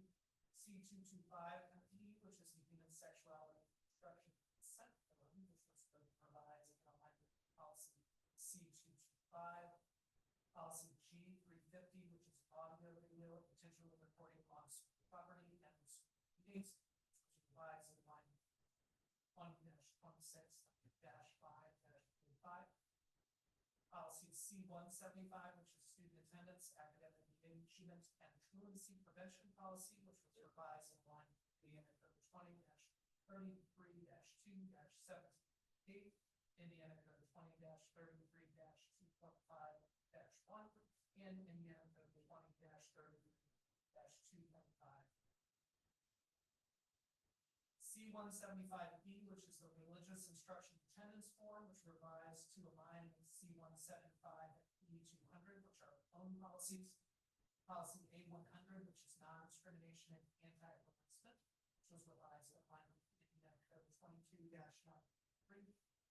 C200, which is anti-bullying, revised in alignment with Indiana Code 20-26-5-32, and Indiana Code 20-33-8-35. D200, which is standard of care and supervision of students, which was revised in alignment with Indiana Code 20-26-5-7. Policy E200, which is religious release time and credit for religious education, revised in alignment with Indiana Code 20-33-2-15. And policy H100, which is school visitors and parent family engagement, was revised in alignment with Indiana Code 30-22. The full text of all of these policies are available in your documents this evening. Please answer any questions you may have about these topics. Just one question. I didn't notice any, but were there any changes between first and second reading to any of these? I didn't think so. Any other questions, board? I do. Were there changes? So were these, last meeting when we talked about the first reading of these documents, right? And it dawned on me, I didn't see any, none of these were revised because there was no red line, no notation of what was changed. And I don't see what was changed in these either. Was I?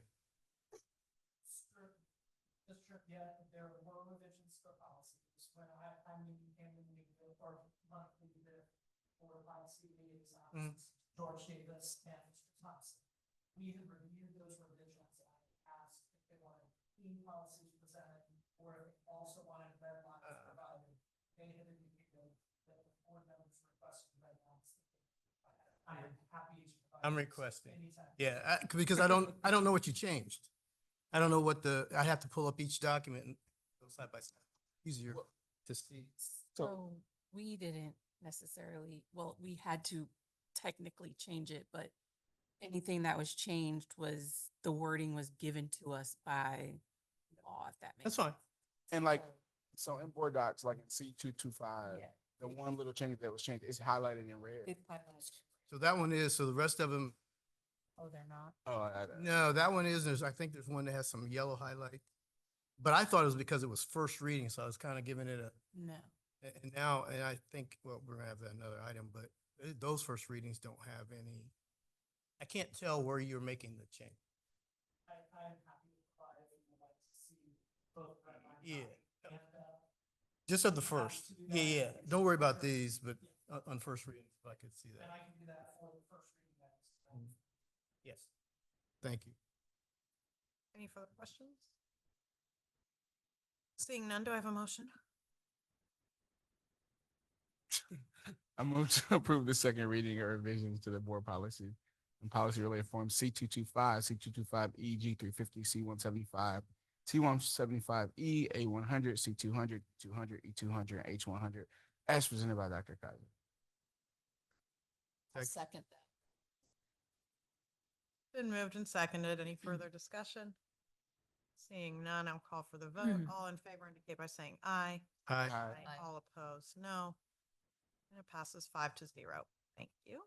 And moving on to our first reading of some additional policies, Dr. Kaiser. Thank you, President Fry. I also come to the board this evening with the first reading of several policies for your review.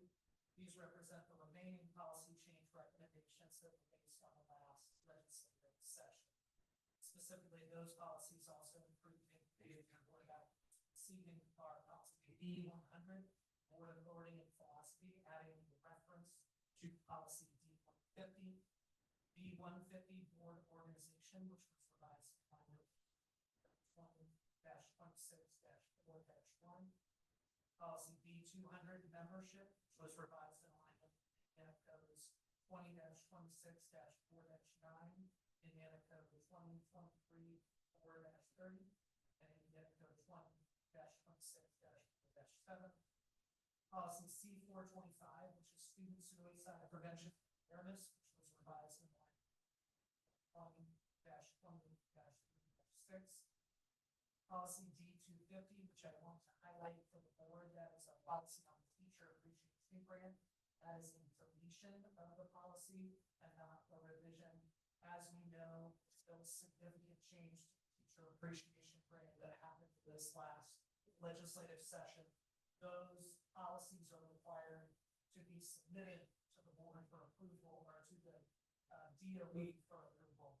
With the recent legislative action, all policies that had been submitted to the DOE previously are now not in alignment with the law. So we are removing that policy entirely, and then you will see a new one once we get the promised legislative guidance on what to do with teacher appreciation. Policy E325, which is personal background checks and mandatory reporting, which was revised in alignment with Indiana Code 20-26-5-10.5. Policy F125, which is purchasing procedures and capital assets, which was revised in alignment with guidance from the State Board of Accounts. Policy G360, which is data breach and protection, which was revised in alignment with recent data breaches that have occurred around the state. And policy C125, which is admission to the district for legal settlement, which was revised in alignment with Indiana Code 20-26-. Once again, the whole text of all those revised policies are in your board documents this evening. Board, any questions? Just a clarification on the D 250, the teacher appreciation grant that's being deleted. When we're voting, we're including that, simply we're voting to delete it. Okay, I just wanted to make sure we're right. Okay, thank you. Any further questions? Do I have a motion? Approval of first reading of revisions to board policies and policy related forms B100, B150, B200, C425, D250, D325, F125, G360, and C125 as presented by Dr. Second? Second, sorry. Okay. It's been moved and seconded. Any further discussion? Just a point to remind the public, these were all revised last year, and the reason we are doing it again is because we're legally obligated to change wording of certain policies. So in some policies, you might literally see one word changed based on new Indiana law. Thank you for that. If no further discussion, I will call for the vote. All those in favor indicate by saying aye. Aye. All opposed, no. The ayes have it 5-0, and we will look forward to seeing these back on second reading next time. Thank you. That concludes our action items for the night, and we do have one information item. Dr. Pettigrew and her team, and not just her team, but the whole leadership team, I think, will be presenting an update on the Lilly Endowment Phase 3 grant proposal. Dr. Pettigrew. Taylor, our team will present update on the phase. We're confident that this grant opportunity directly supports our mission of our student leaders, our it will support our mission of growing student leaders in our district. And so we have a few opportunities here with the team going forward. If you recall, phase 1, our planning grant is $50,000. We submitted that in September of 2024. We were awarded that grant in October of 2024, and this allowed us to conduct a needs assessment to engage our stakeholders and develop a strategic vision for this one. Phase 2 implementation grant was worth $6.6 million, which included our 20% match of $1.32 million, and it was submitted in February 2025 and awarded on May 23rd. So we are currently looking at phase 3, which we know is a competitive grant. It is up to $30 million in Lilly Endowment plus our 20% district match of $7.5 million, totaling $37.5. We submitted our concept paper in March 2025. Proposal was submitted. And so this presentation will outline our vision for phase 3, recognizing that we are building upon the work that we've done. So Lilly Grant, Lilly Endowment has established fully funded priorities on the slide to improve academic achievement, improve post-secondary success, and address challenges and opportunities that can affect academic achievement or post-secondary success. And so our proposal, we believe, is unique, that we are addressing not just academic achievement, but what we have earlier within our spot. So our phase 3 proposal centers around one overarching objective, and this truly captures our vision. We grow thinkers by nurturing student leaders, full steam ahead. So we know the STEAM includes science, technology, engineering, art, and mathematics. And so our approach is not to just add additional programs, but to really connect and integrate K-12 pathway or continuum that builds over year in our scholarship for success beyond our K-12. So our proposal includes what we believe ambitious but achievable outcomes that align directly with our strategic plan. We are committed to achieving a 97% attendance rate. We are committed to ensuring that every North Central senior earns an honor seal on their diploma, reaching a 95% graduation rate, and achieving 70% proficiency on iLearn and 95% proficiency on iRead. So these numbers are based on current performance trends and represent the growth that we are looking to see over the next 5 years. For college credits, we're starting with 46% of the class of 2025 attained at least 3 college credits and increasing that to 90% by the class of 2029.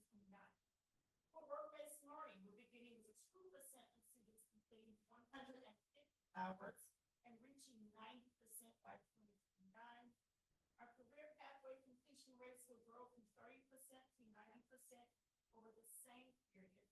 And we're measuring employability skills, and which includes communication, collaboration, work ethic, with targets reaching 100% by the class of 2020. So at this time, I will invite Dr. Sieber to the podium to explain the Lilly framework and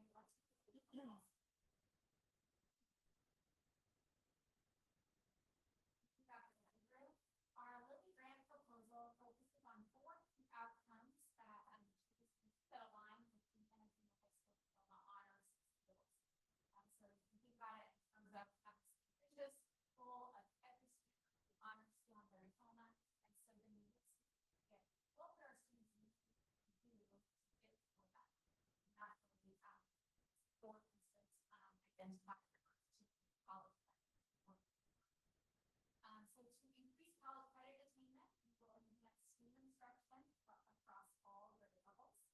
include specialized student engagement lessons for elementary students, project-based learning support for secondary schools, intense math instruction, Dr. Buster, longtime partner, Washington schools, and modernized equipment at the high school level.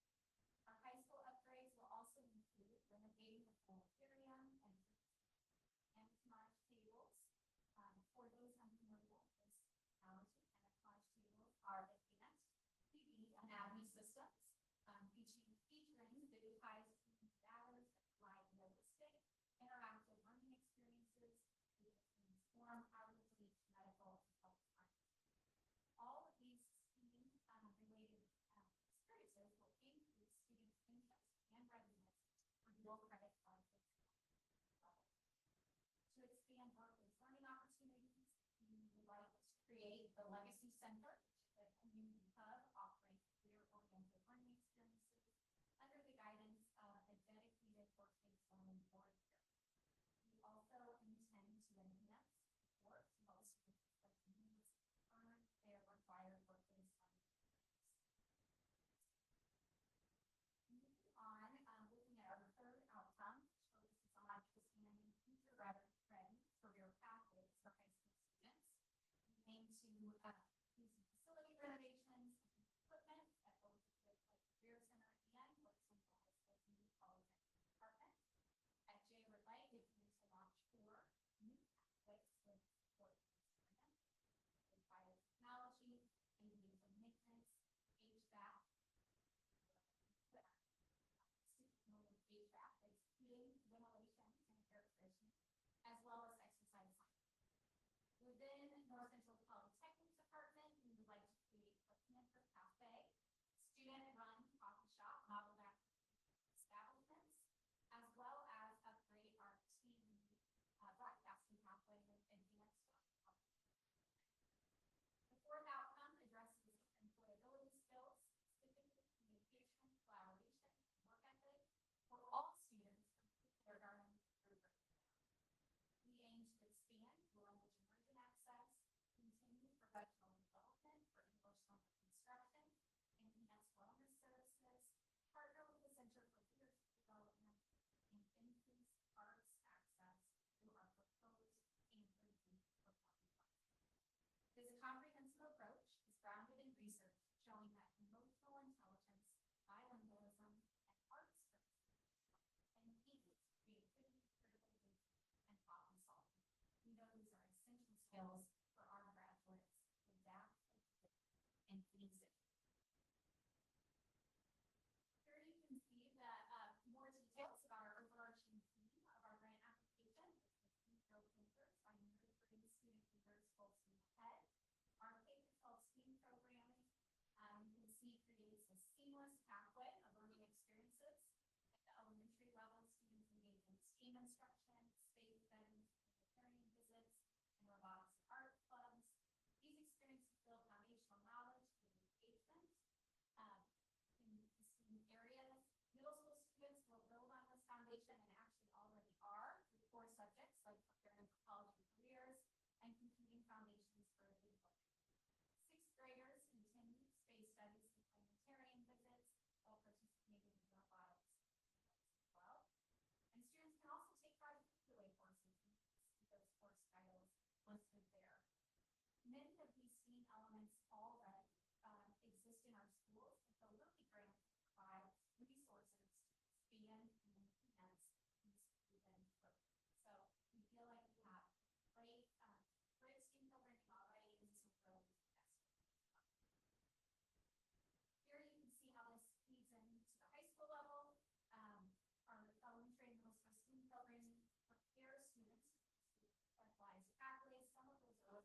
options that would be included in the grant, or just kind of like highlight those that are down public in one place. So we all know the level of community pride that our community takes in our performing arts. So there would be 3 performing arts positions, 1 at the middle school. I'd also like to highlight that that coordinator position is really a repurposing of our current coordinator of science curriculum. So that is not an entirely new position. It will just be a different way of approaching that existing one. The work-based learning coordinator supporting special services, as Dr. Seeger mentioned, will work directly with some of our students who need the greatest amount of support in reaching those work-based opportunities. Students who might be working through vocational rehab to access employment in the future, students who might be working Easter seals and the work-based learning opportunities. We're really excited to see it expand to all of our students. The coordinator of work-based learning, as you know, we've had a great deal of discussion about folks working hard in North Central High School. We're reaching a point where we have several work-based learning coordinators and a need for someone to coordinate that work to make sure that we're being strategic in the partners that we reach out to and do. And finally, that student support specialist supporting DLI. DLI is such an exciting opportunity for all of our students participating in the program, and it's expand across from elementary to middle school. We're having a student support specialist specifically to support that program. See the appropriate. At this time, I'm going to turn some things over to Mr. Block. Thank you. At this time, Dr. Spinsky, Dr. Seeger, Dr. Thorfinn will go into a bit greater detail about how programming will be positively impacted at the elementary, middle, and high school level, as well as mental health supports and leadership initiatives district-wide. As you know, we've had a wonderful partnership with the organization Gay of Tucson these last several years. Springville was selected as the collaboration site 2 years ago, and was one of only 2 schools in the entire state. They have hosted a number of professional learning opportunities for critical educators, and we sent quite a few members of that team. Their proud principal, Mrs. Martin, has hosted all of our elementary, both teachers and instructional coaches, in order to expose other Washington educators to the EPT policy practice. She has also visited other schools in our district, conducted classroom walkthroughs, and provided feedback to building leaders. That gives you a sense of where we've been at a project and built into this grant proposal. We're excited to continue scaling up our GYC practices. All the firms. Teton will bring their team of educators to all our schools each year. In-house professional development includes training, modeling, evaluating, and providing actual feedback all of our projects. Along with the expansion of the Teton professional development, also allow us to help grow our goal program, provide more students access to this unique opportunity. And finally, we will be able to continue to work elementary goals for 2 years. The aforementioned professor, Dr. Ryan Wesson. He's done an amazing job helping our teachers adapt their lessons in more student-centered, more engaging, more than. And now Dr. Thorpe will share.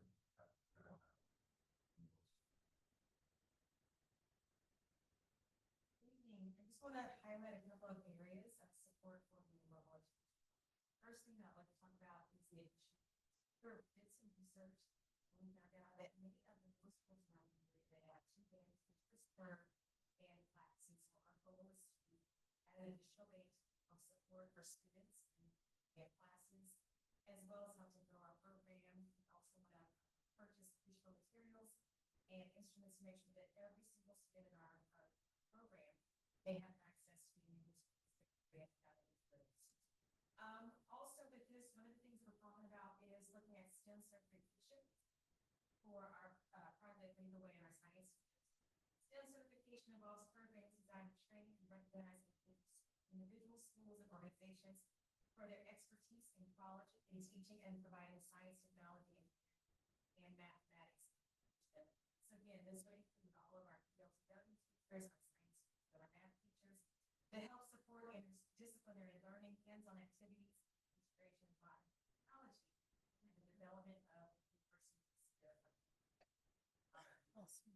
of the other things I'd like to highlight is that we are doing some vertical integration to make sure that what we're all bringing in at the middle level also goes up to the high school level. So this year, we did add, our, light and space, and Dr. Steve's going to talk a little bit more about what's happening over at JPL. And then also, we would like to develop a multi-year partnership with, the Buckins and staff for PL, Project Based Learning. That is an educational approach where students learn by engaging in complex real world problems or questions over an extended period, rather than through the traditional lectures and rote memorization. Students in PBL will investigate, challenge, collaborate with peers, develop critical thinking and problem solving skills, and produce a public product presentation demonstrating their understanding. So we're super excited about what's happening at the middle level in terms of students. And I will.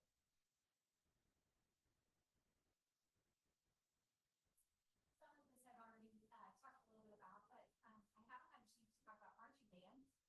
Program enhancement high school level will increase resources for our marching band.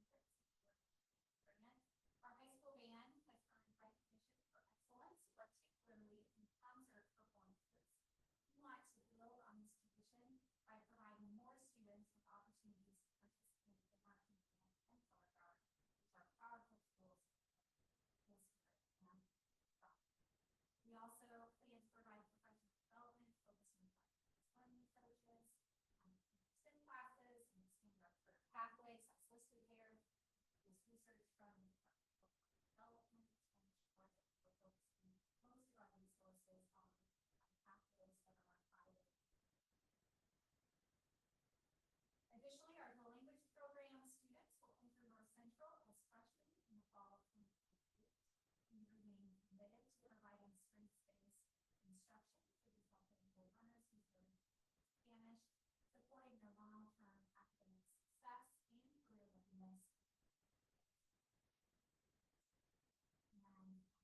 Spencer will now speak a little bit about high school programs that are specific to such. Thank you. So I've had the opportunity, great opportunity, to collaborate with my colleagues to think about how we're growing all.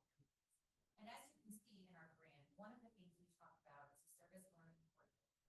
The role of this position is to support those students who are deemed on the ultimate diploma. These are students typically in our PACES programs that are often labeled mild or moderate with their disabilities. The goal of this program is to have one individual to help coordinate these work-based learning opportunities. At present, we have 70 students that are enrolled in our PACES program. Currently, 14 of those students have community jobs.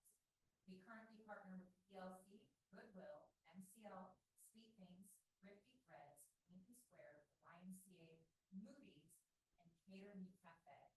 There is much opportunity for us to continue to connect with our community.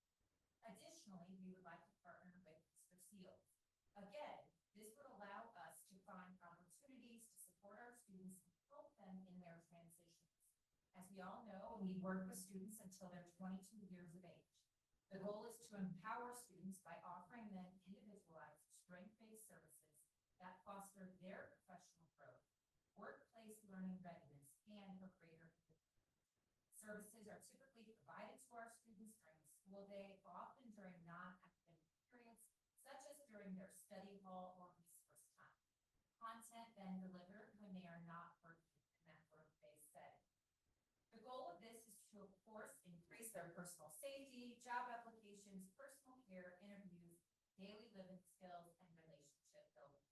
We believe that this individual, this work-based coordinator, can really help upscale and currently serve our additional 70 students by finding marketplaces. Additionally, with extended school year with Easter Seals, we can begin working and supporting our students in that summer semester. Student Services has also requested through the Lilly Grant a partnership with Cartwheel. This is not to replace our Cummins therapy, which is currently our sole provider, but Cartwheel is an Indiana licensed mental health practice that provides individual parents and caregivers support for student well-being. These are one-on-one virtual therapy sessions, group therapy sessions, and parent therapy with no wait list. The Cartwheel accepts all current, private, and commercial in-network, as in-network. Also, students on Medicaid are eligible. They have flexible hours from 8 a.m. to 8 p.m., which allows our families to use that. 40% of their staff are bilingual and bicultural. The caseworker supports through the families the intake process to ensure that students receive their services. They have intensive outpatient, they have psychiatry, they have parent coaching sessions, live platforms, and again, care coordinators. It is our hope through the Lilly grant that we will be able to fund 100 sessions using Cartwheel for our students and families. I'll turn it over to the board.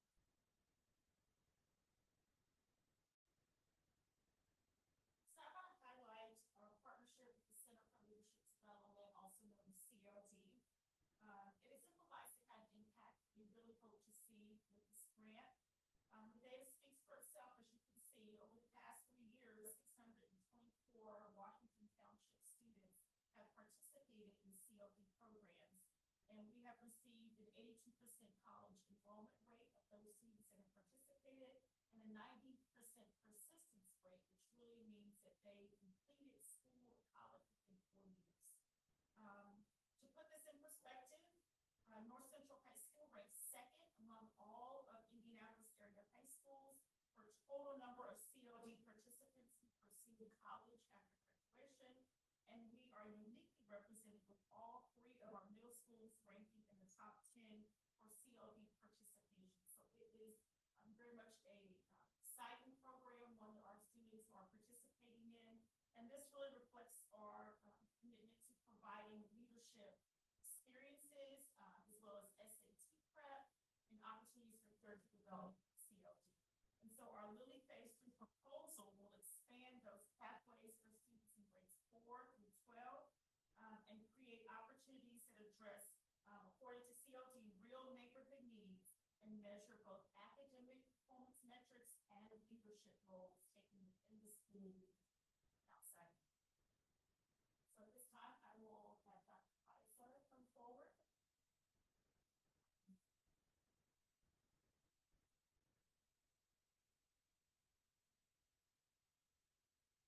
So one of the things that I feel like we've learned over the course of the last 8 or 9 years here in the township is that programming is powerful. But when you marry that programming with a space that is designed specifically to maximize that, how much you can accelerate the experience for your students. So in addition to programming and staffing, there are actually some capital projects, initiatives that we feel might be possible through this Lilly grant as well. Some will impact all the students, like the Legacy Center, which I'll walk through in a minute, planetarium and our immersive theater. Some are specifically designed to support elementary students, like performing youth, art, etc. And some are specifically designed to most impact our high school students at JL, Cafe, and broadcasting. So I get to take exciting pictures. So I'm not going to walk you through all of the items that would be housed at the Legacy Center, but the concept is that we would take the current existing hilltop building and we would renovate that to serve as really a that would take families all the way from their initial enrollment as a student in Washington Township, all the way through coming back as a member of the alumni. So at any given time in this space, you might have a parent walking in their child to enroll, who is walking past a junior who is there to visit the NC Spirit Shop and buy Spirit gear, who is going past an alumni who is there to work on work-based opportunities that we provide at the same time someone else is coming in to access the food pantry, right? And so in that space, when you think about that, I think it's a testimony to the true power of community when all of those things are housed in one space. So you can see the estimated project cost for that and the goals that we have with it. That would be the Washington Township Legacy Center that would really come into fruition at that former hilltop location right there on Central Campus. One thing I feel like I should point out in all of the projects is I really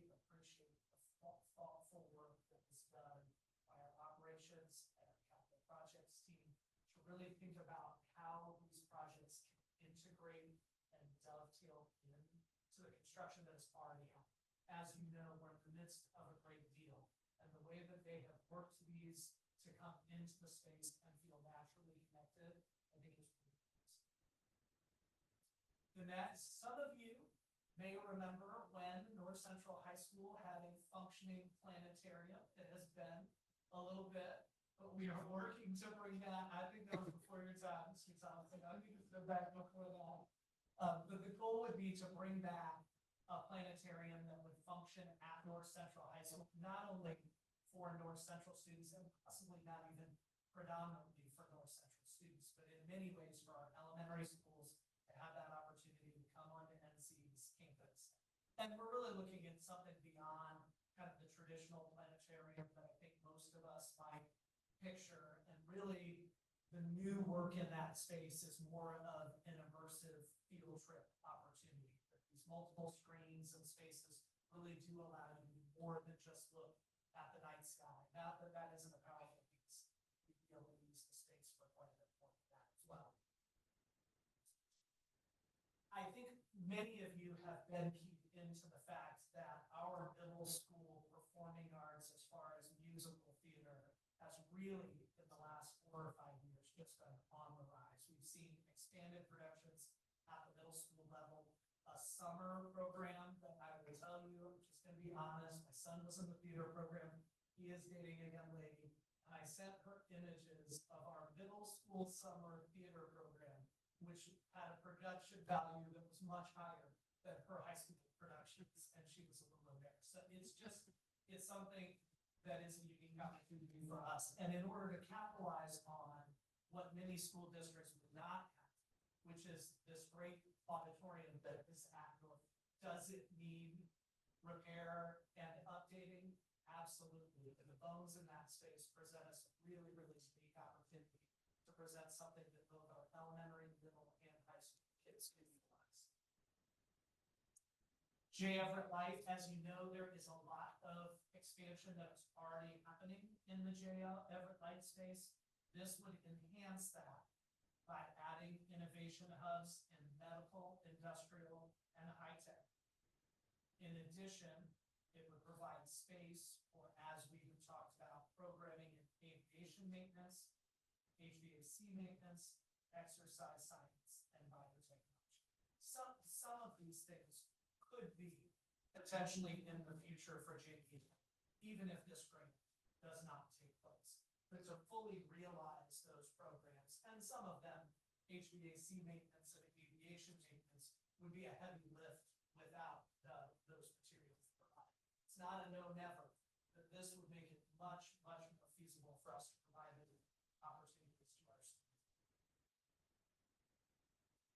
The North Central High School Panther Cafe, as many of you know, we have been working on work-based learning opportunities at North Central High School, and the plan had been centered around kind of a cafeteria coffee cart that was a generous donation by some of our alumni. Class was supporting that.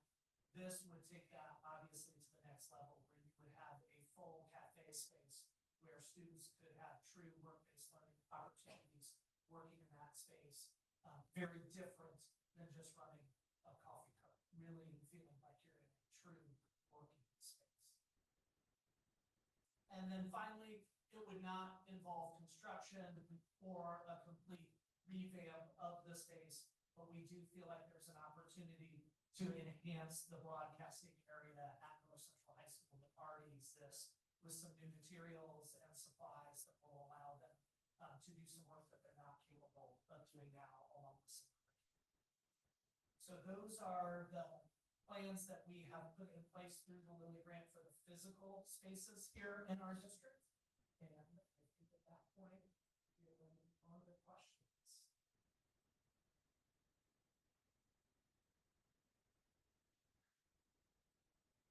Do you mind if okay, quick question. Kind of back to the beginning of the presentation, the goals around college credits. Is that just dual credit, or would that include like AP tests if they score above a certain?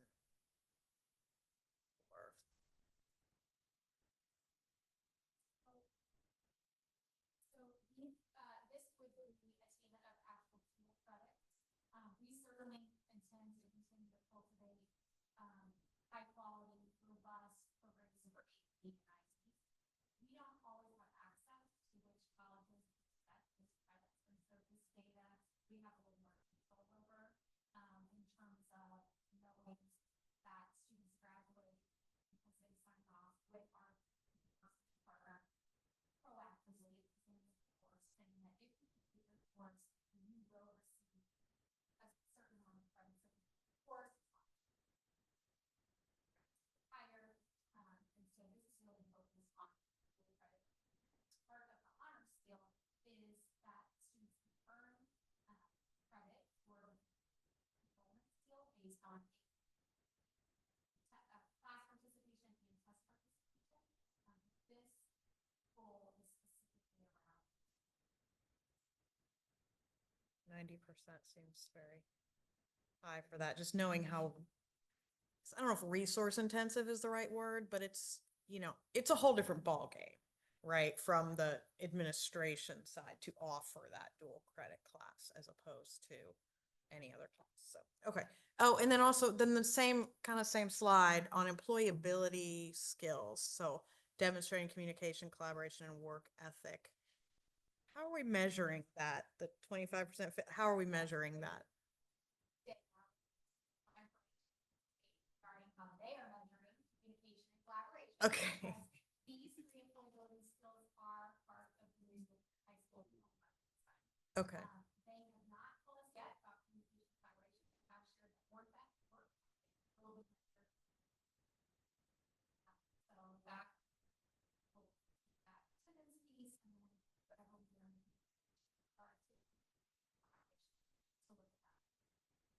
Okay. So these all kind of match up to some of the new diploma requirements, right? Okay. Okay. That's it for me. Ms. George Davis.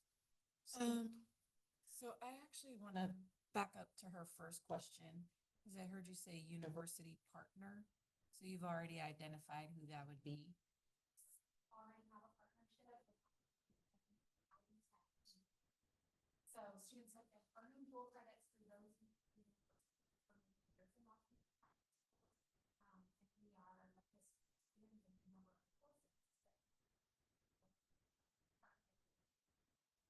Okay, that changes my question. I don't have a question anymore because you just sort of, I knew that, I mean, from previous, I have someone who, my child who got credits, but I was like, well, what happens if they don't go to that school? But that's okay. So my next question had to do with PBL. Because I typically, and maybe this is just my experience, PBL is very independent because there isn't a traditional teaching style. And I see that this is in middle school. So will there be like some sort of foundational thing to go with it? Or, and I think that was Dr. Thorpe that spoke on it, but I guess my concern is a lot of times in PBL, you're teaching yourself because you're dropped into a scenario and you kind of work your way out of that scenario. So walk me through how that would work in middle school, because I did it in a master's program and I know how that works because I had baseline knowledge of the subject matter. But as a middle schooler, you're supposed to have a teacher in front of you. So whereas PBL is more guided as opposed to teaching. So what happens when the child isn't learning? One of the things that we're trying to do is refine this in our instructional toolbox, because we do a lot of and so what we want to do is we want to teachers with another option to teach our students real life problem solving, real life activities. So I know one of the things that we talked about some time ago was working with our middle schools and I think at JPL we talked about a project surrounding our elementary schools and building, I think it was building gardens. And so we're just trying to figure out what are some of the areas that are of interest for our kids, give them a different way of learning how to do some problem solving with the critical thinking, with the sharing of information. So not 100% clear on how we're going to do that, but we know that we're going to invest in this program to give another way of teaching so that kids can have a good relationship. So it's not like traditional PBL, it's more of like a modified. No, yeah. Yeah, that's why I got nervous when you're like, we're gonna do PBL. I was like, how's that gonna work? Yes, in alignment with raising rigor, we've talked a lot about, if you think back to the old IB language, it was guided inquiry, right? So it was part of raising rigor, raising high expectations is increasing the amount of kind of productive struggle that our students have to do. So it's less teacher driven, but more teacher facilitated or guided, and letting the students go to work on that, co-construction, that collaboration, that critical thinking relevant to solving problems versus it starting off with teacher, maybe it ends with teacher more. And that, I was trying to figure out the facilitation piece, because I just saw. And then, you mentioned about bands, no orchestras? This focus in, when we looked at other schools, what we found out is that most of them do have full band directors, typically personnel. I will say that our district has done a really great job of partnering. So I was just, at West Lane a little while ago, they had a teacher there that was helping to facilitate the band. I was out, actually, they had someone in Eastwood as well. So our orchestra teachers have done a really great job of partnering with Butler University. Right. And getting student teachers to come over and help support our band program. Not so much. Gotcha. Okay, gotcha. Thank you. Ms. Smith Kruger, sorry, I didn't mean to skip you. Okay, that's okay. So I just have some questions about the logistics of the grant. So I don't know, maybe that's you, Dr. Taylor. So it says here that the notification of payment, the award would be December of this year. So one thing, first question, competitive grant, is there any sense, do you have any idea about how many people have actually submitted applications? Yeah, I believe, so submitting, I don't, but I believe 38 or 39 schools or school districts were invited to submit a proposal. So I don't know if all of them did. I presume all of them did, but I don't know that. And is it the same amount, the 30 million for each of those? It's a total of like 350 million, I believe. And so it is competitive. There's no guarantees that we'll get any of it, or we could get a percentage up to our total amount. That was my next question. Is there a chance that it couldn't be? I hate putting negativity out into the world, so cancel clear as soon as I say this. Is there a chance that it could be partially funded, which is still a tremendous amount of money, but is that a chance? Yes. Okay. Yeah. So then has there been thought given to how you would prioritize the projects? Yeah. So as far as initial thoughts go, one, we believe we're going to get the entire amount. I do too. But in case we don't, one of the reasons why this is so lopsided in terms of our investment in capital improvement projects is because with Senate Bill 1, House Enrolled Act 1001, we foresee a future where doing capital improvement projects become increasingly difficult. So we wanted to take advantage of this opportunity now. So you could easily foresee that, particularly as we have talked as a leadership team and talked with our community about work-based learning as part of the new diploma requirements, one of the concerns has always been, can our local economy truly partner with us to support all this, or are we going to have to build it on our own? And so we'd love to have a marriage there, but we are just going to go ahead and build it on our own. So you could see that part being more of a priority than maybe some other programming in relation to that diploma requirement piece. And then the last question, is the award, do you get it all at once, or is this, okay. All at once. And then is there a time frame around the grant?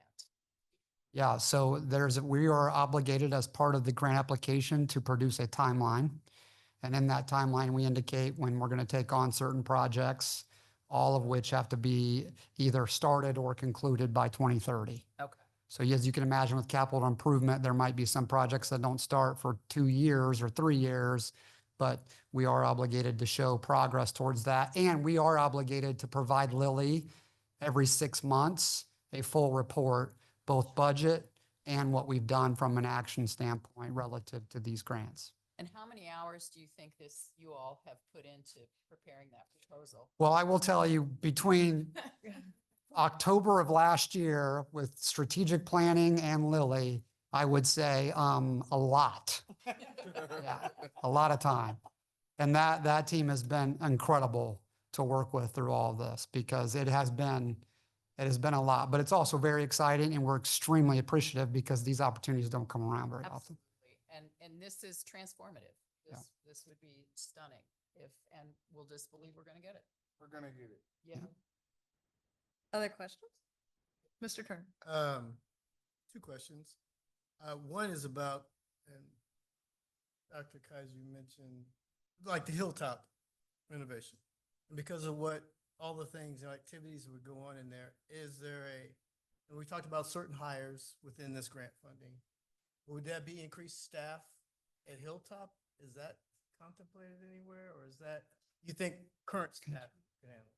I think a couple of positions that were mentioned, that work-based learning coordinator might be working out of that Hilltop space, but I would say the majority of folks that would be in Hilltop without the ads, it would be current staff who would begin working out of that space rather than working. And then as the planetarium gets done, I'll go back and tell you what it looked like from. Yeah, we envision, Mr. Turner, we envision that obviously you might have some administrative assistants that are there helping out. But we'd love it to be a home for our foundation, so that we can do, alumni exhibits, banquet, conferences where we can connect our alumni to our students, bring in members of the local businesses to come in and present to our students. So multifaceted, multi-generational Just piece. making sure we think about, and you're doing it, just making sure we're thinking about if there's an increased cost there. I saw the soft cost, but that doesn't count, personnel costs.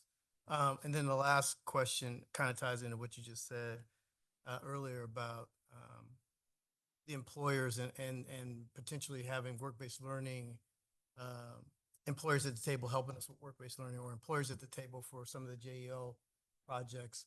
I know Dr. Skabinski mentioned some of the employers, or at least the community members that you're working with. So I'm assuming like with the JEL, like with aviation and all HVAC, to help offset even what Lily may help us with, having employers also offset that with, so I'm assuming you're doing that because I've had conversations with you. Just want to make sure we're making sure we involve the employers.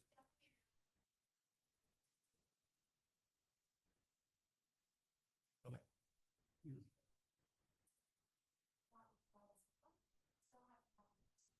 Yeah. Engaging for that audience. So we are continuing to expand that network, and we're especially interested in places to partner in partnering with us embedded workers. Yes. Still always see us also inviting them and help us co-create. And also, obviously, you know this, but also it'd be great for the project learning, the project-based work. Having the employer give you a project for the students to work on would be awesome. Thank you. That's it. Mr. Thompson, did you have a question? No, I just wanted to say, awesome job. I mean, I can tell that you guys put a lot of work in that. Very thorough, so. Okay. Any other questions for? Thank you very much for this very thorough and impressive effort. All right, that concludes information items. The last item of the night would be special events and liaison reports.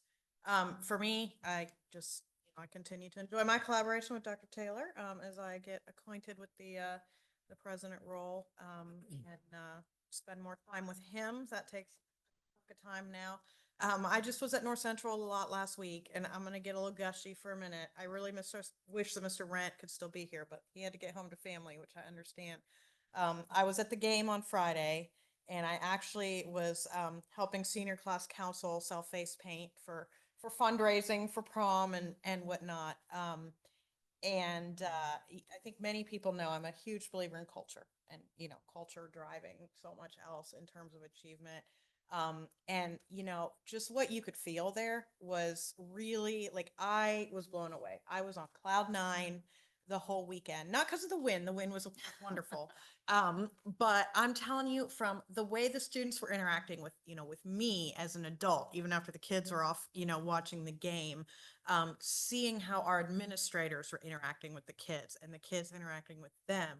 Um, the smiles on the faces of the administrators. I don't have to tell you guys, but I mean, it is a well-oiled machine, right? Keeping those games running, I mean, they got their walkies and like, they got systems, man. They know what they're doing. They, you know, but seeing the smoothness of that, but the positivity of it too, right? It wasn't we're harping on kids, we're yelling at kids. You know, they were just so on top of it, but like in such a positive way. The students were just phenomenal.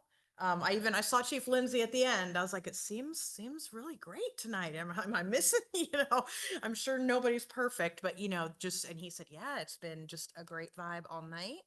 I happened to be right down at the back gate when all the students started swarming down, in preparation for rushing the field. And I like absolutely blown away, because that, you know, I mean, that could have turned, you know, could have been a chaotic situation.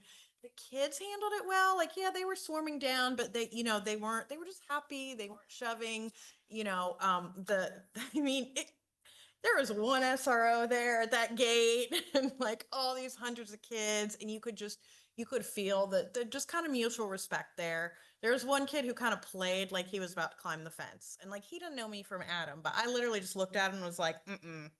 And he immediately like sheepishly just kind of smiled and got down. And the way that it was all arranged so that they were able to let the kids out on the field and have their fun and celebration, but it was, you know, it was all done very planned and controlled. So everything was very safe. I'm sorry, I'm going on and on and on, but it just the whole night, not just, of course, the win was kind of the icing on top, but getting to be a part of that on so many levels and just seeing all those little things that add up to create that positive environment, and create that culture. I was a little emotional about it, and it was just one of those days where you think about people out there who think, oh, you know, if you live in Indianapolis, you have to move to the suburbs or send your kids to private school or something. And it was like, God, I wish every kid and every family could experience, what we have here at North Central in Washington Township. So that's my extremely wordy, summary of just the highlight, of being out in our school district for me this week. I'll turn it over. Thank you. Well, I started at back to school night as a parent and turned into a board member, which is why I used to send my husband to those things. So I got to meet a lot of new families, and that was really fun. Partially because Mr. Rent and Miss Brownell spotted me and pulled me over and meet Mrs. George Davidson. And it was just really piggybacking off of what Miss Fry just said. It was really heartwarming to see the new families really excited about North Central. You know, you don't always feel that, but because I'm usually in there in parent mode, but to see it in both parent mode and board member mode on the same day, it was really cool. I also did make it to a JV volleyball game, and I don't remember what I had for breakfast, so I can't tell you which one it was. And I'm a cross country mom, so I've been trying to hit those meets as well. Freshmen will be at Brebeuf Saturday, and we've won county almost every single year since my older son blew them out of the water in 2016. So if you're free on Saturday, come see our freshmen at Brebeuf, because they're going to take county again. I'm gonna ditto all of President Fry's comments on the football game. Amazing experience. Amazing so much so that I believe Anthony Calhoun is coming this Friday for our students, which is super exciting. I got to also help the football booster club, so we did a tailgate for the game, and that was really cool. I was grilling hamburgers. That was fun. Went to back to school night as a parent at North Central, and I purposely hid from all the administrators, so I did not have to turn into board member mode. And Mr. Rent's like, I didn't see you. I was like, I didn't want you to see me. I also went to back to school night as a board member at Clearwater and Allisonville. Great experience there. I spent some time with Ms. Worth Kruger and Dr. Taylor and Dr. Kaiser at the parent council meeting. And also got to spend some time with Dr. Whitman and others here at the district CEC for the ICPE building, ICE annual meeting. Dr. Jennifer McCormick spoke, Dr. Glenn Kelly spoke, and some economists from Penn State University talk about SB1 implications. So that's what I've been up to. And thanks. I had the pleasure of sitting yesterday with all of you at the strategic plan implementation launch, which was an exhausting yet exhilarating day. And I appreciated the opportunity to be in the company of everyone as we look to move that plan forward and bring it to life. It was a very worthwhile time. I also, as Stephen said, attended the Parent Council Network. I'm the liaison to that group. And it was actually they do a topic per meeting, and that meeting was Jen Dotson presented about school counseling and social work opportunities and the provision of those services to our students from the Student Services Support Department. And it was really stunning to listen to the depth of the programming that is offered. I'm telling you everything you already know, but it was very impressive to learn about that at a deeper level. And so I appreciated that learning. Next two meetings for them, September 17th, the theme is the state of the schools. And apparently we'll be getting updates on the budget, legislation, transportation, and curriculum. I suppose I'll see you all there. And and then the second one, actually October 22nd, they're having their annual legislative forum. So they'll be inviting state senators, representatives to that. So two very interesting meetings coming up, and they'll be doing some homecoming planning as well. So that's me. Nothing to report, but I will say that an alumni of North Central, alumni from a while back when the planetarium was there, called to let me know that they were in Dallas, Texas, and they heard about the North Central win. So, it wasn't just here. That's it. All right, anything else for the good of the order? If so, do I have a motion to adjourn? So moved. All those in favor? Aye. Aye. We're adjourned. Thank you. Thank